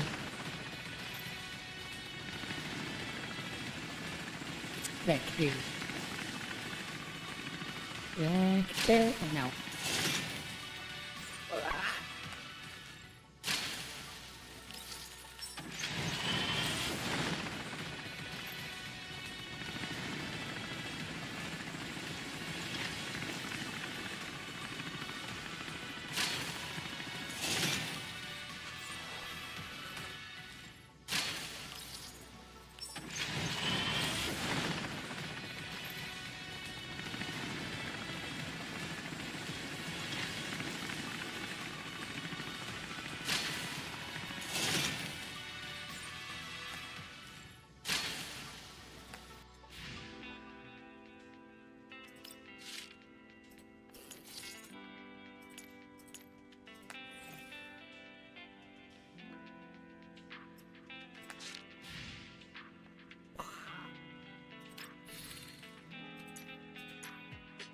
fine.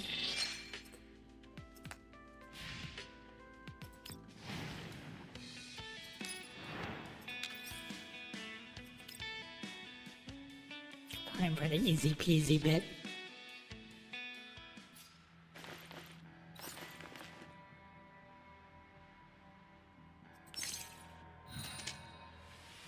Yeah, not lucked out, unfortunately.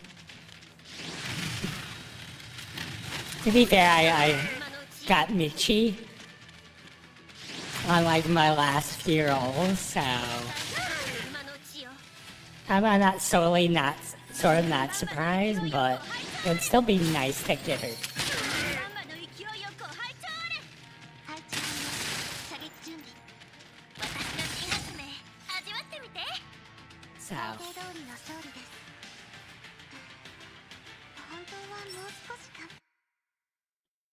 So yeah.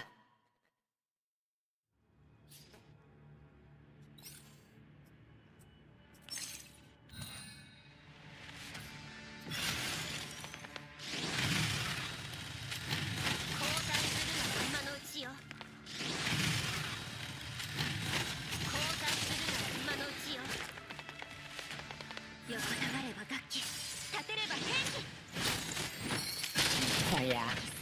I just really wish I lucked out, but nope.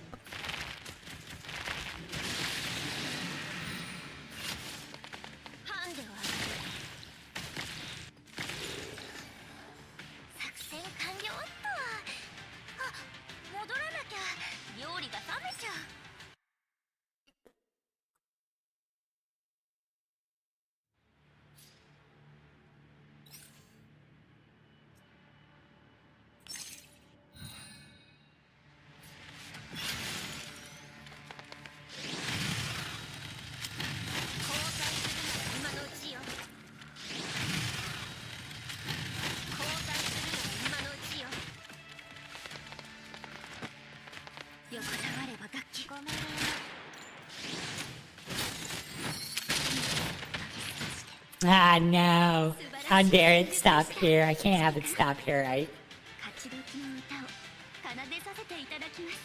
What I would do if it stopped here. It has to keep going, it's a train, right?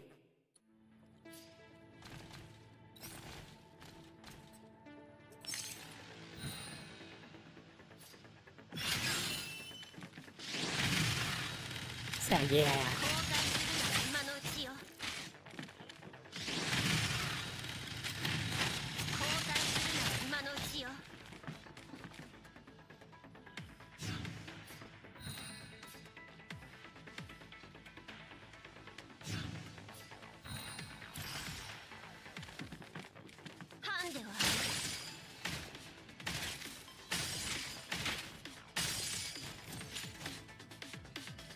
I was confused why she was just standing there.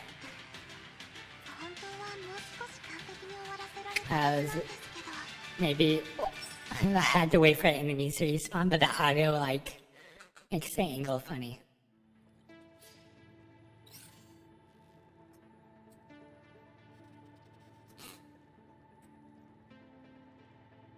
Hopefully,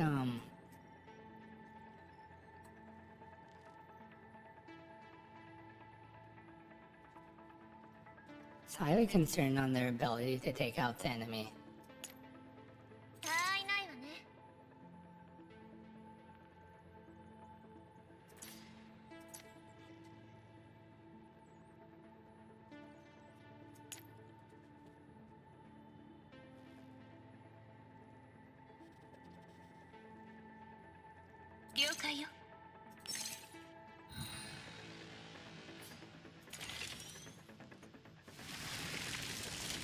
Really nice animation.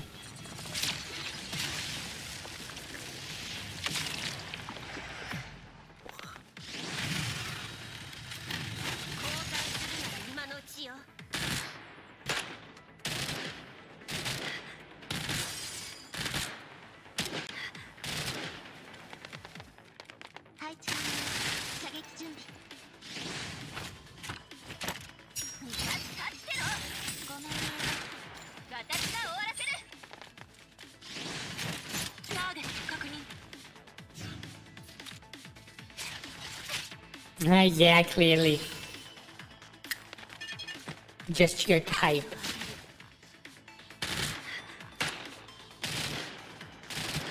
She didn't die.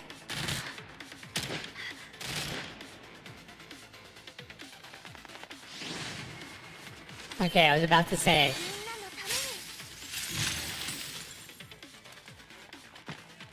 みんなのために今よ了解よ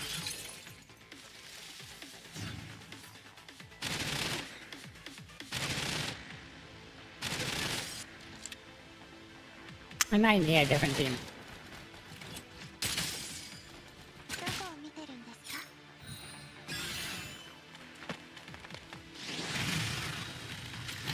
交代するのは今のうちよ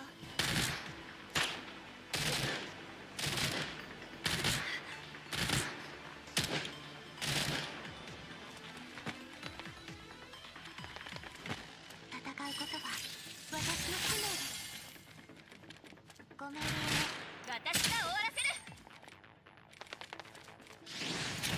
逃げられると思う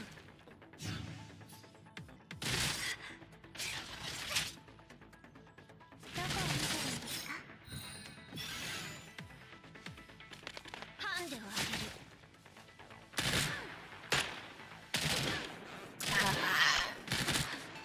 Oh yeah.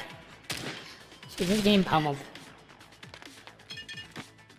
配置完了射撃準備ご命令を私が終わらせる I think I can just do it myself.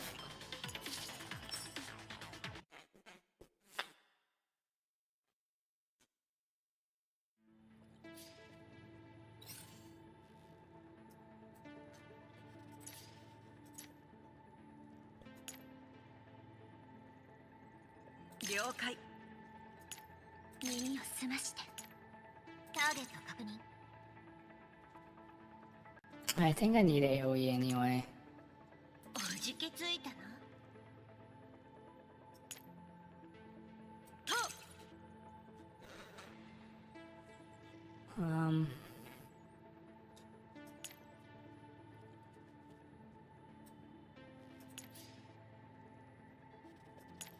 バチバチバチ I don't know if this would work.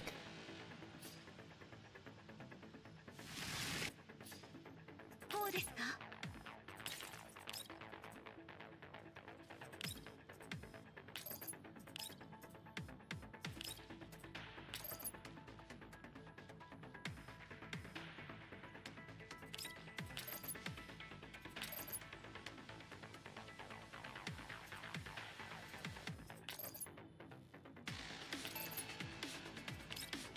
浅はかな行動を悔い改めなさい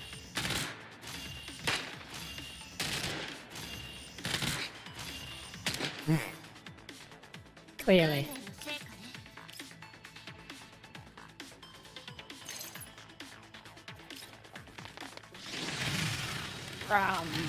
交代するなら今のうちよ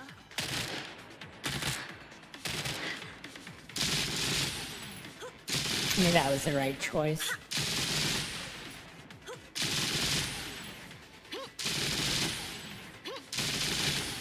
どうってことないわ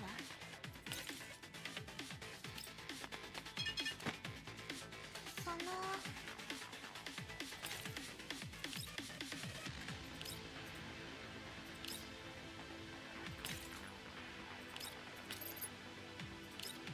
配置完了射撃準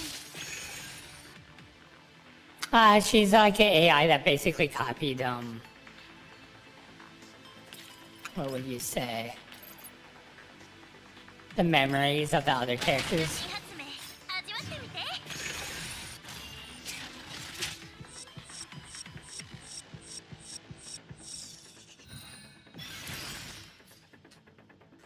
So.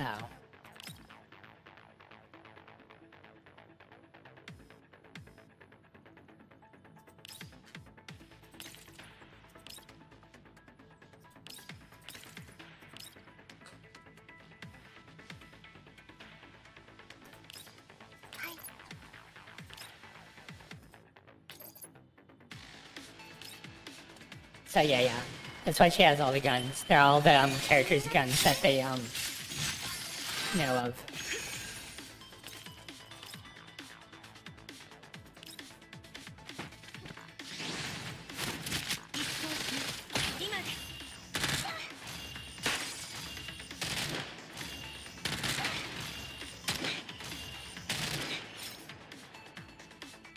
Well, that's not good. 訓練の成果ね。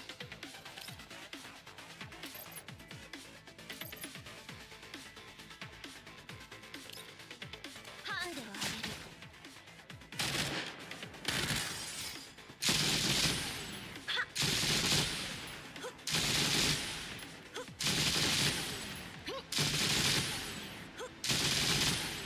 さて。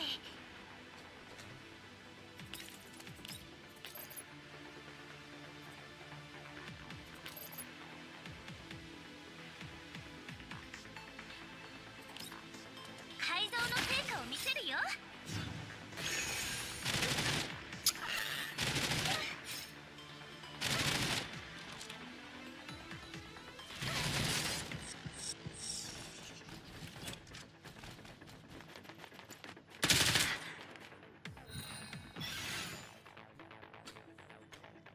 I think I just don't do enough big enough punch on them.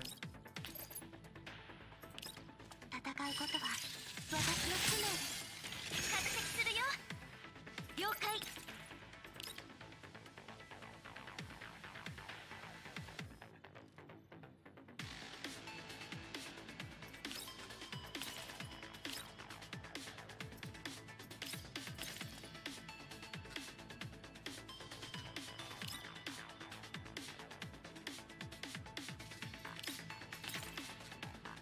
訓練の成果ね。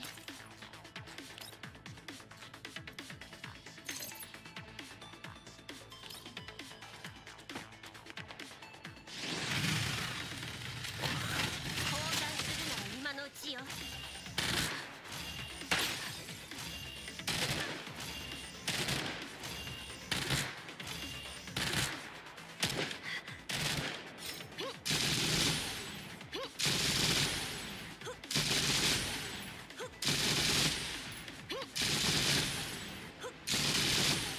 どうってことないわ。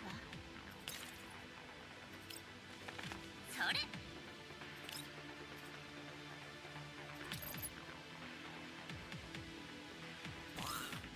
改造の成果を見せるよ。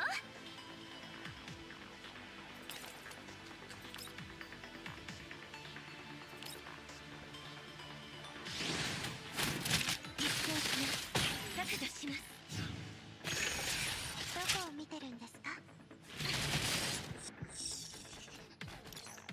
I think I can. I have only one friend on here though. I think I can. I would have to check. I think the most annoying part is I can't actually click on her. 訓練の成果ね。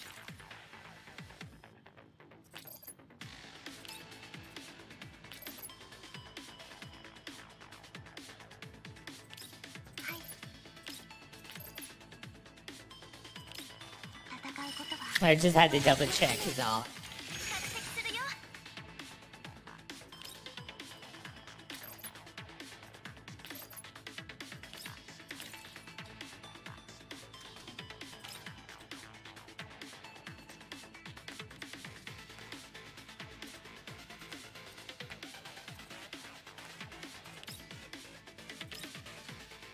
I can't attack this way.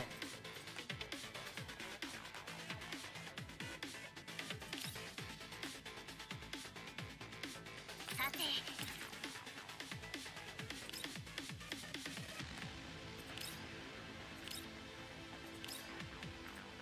それ。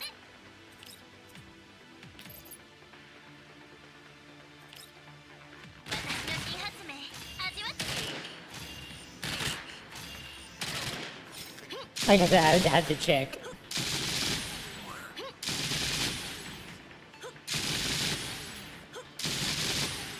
どうってことないわ。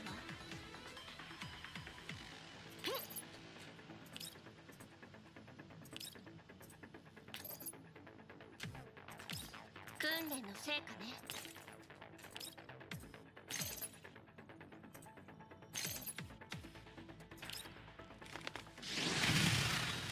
Wow. 降参するなら今のうちよ。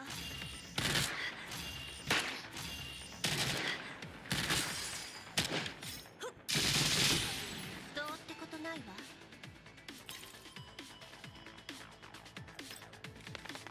こうですか。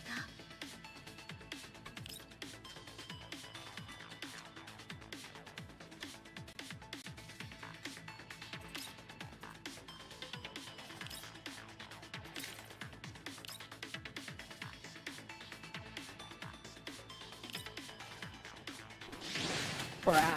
一方的に削除します。 Yeah. Got it. 404を敵に回したのが運の尽きよ。 Finish it with their ultimate move.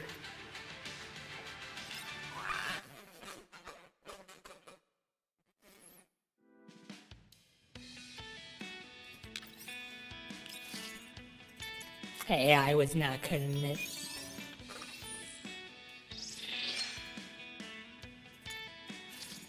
Yeah, this skin is for the character. I didn't know they put her into the game, to be honest. So.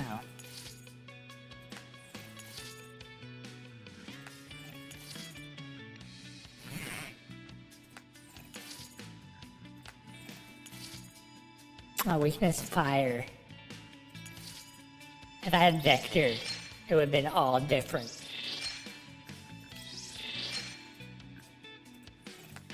Right?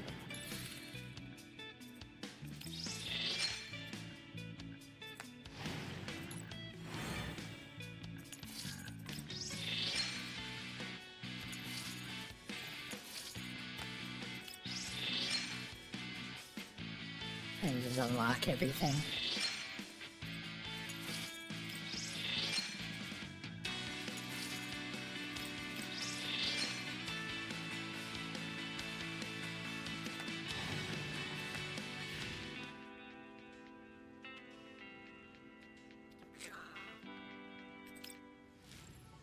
Let's go.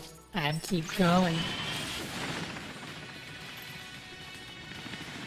The single rule life. Skip. It's nice meeting the vectors, but not the vector, the character.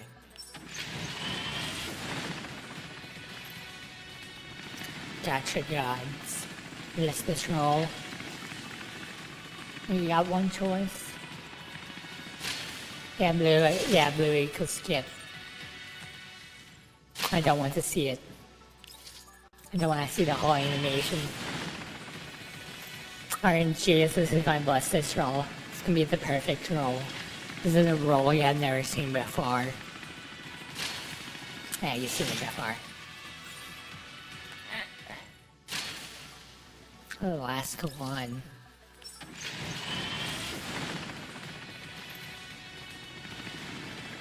This is gonna be the best roll. Like the finale. You know how to finish stream off with like a good roll, right?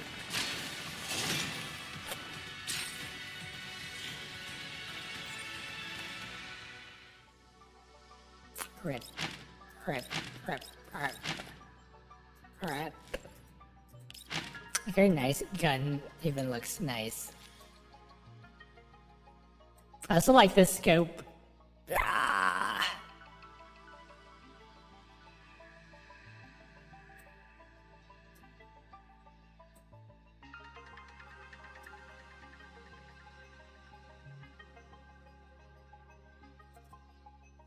So yeah. Wonk, wonk, wonk. That is just 新たな任務 how the cookie crumbles, right? 任せて。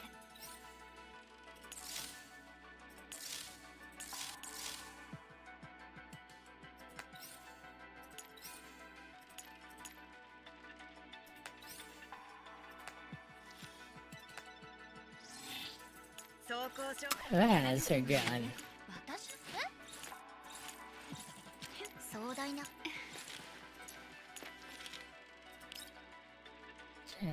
I'm gonna not change it to like.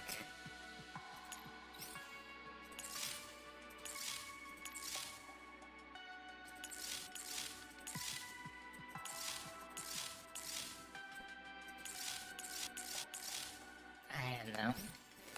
I was thinking something about it. Oh yeah, it's because I got hurt at the last minute. Clearly I should have waited.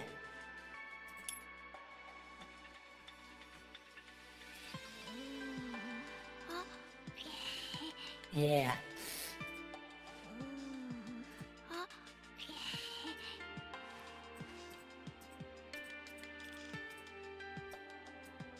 Can you just click something random?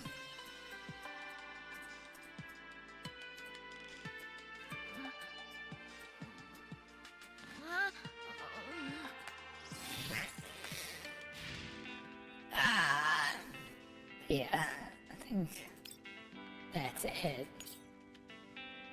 It's a temptation of me throwing money at this game.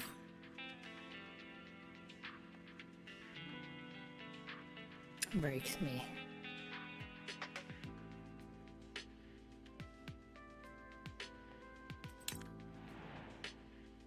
Yeah. Once the temptation of the game breaks me, but yeah. I think that's the end of tonight. So yeah.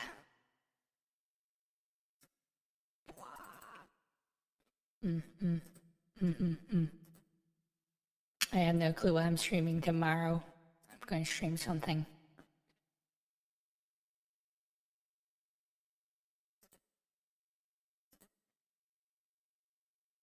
Yes. I'm going to post one of the polls. And double check. What was that? When was it? April 27th? Oh, that was like a week ago. I'll make a post about that tomorrow, clearly. Vote game poll, even though I don't think it'll make a huge difference. It may be long term, I don't know.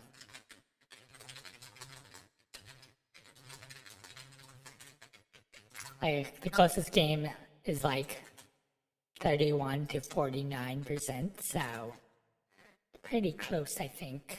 Ish. It's always ish, right?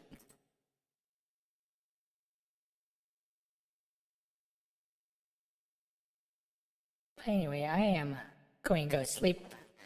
I'll probably raid somebody on Twitch, but other than that, I am going to go sleep, you guys. Until next time, see ya. I stream usually from 9 p.m. Eastern Time until midnight, like today.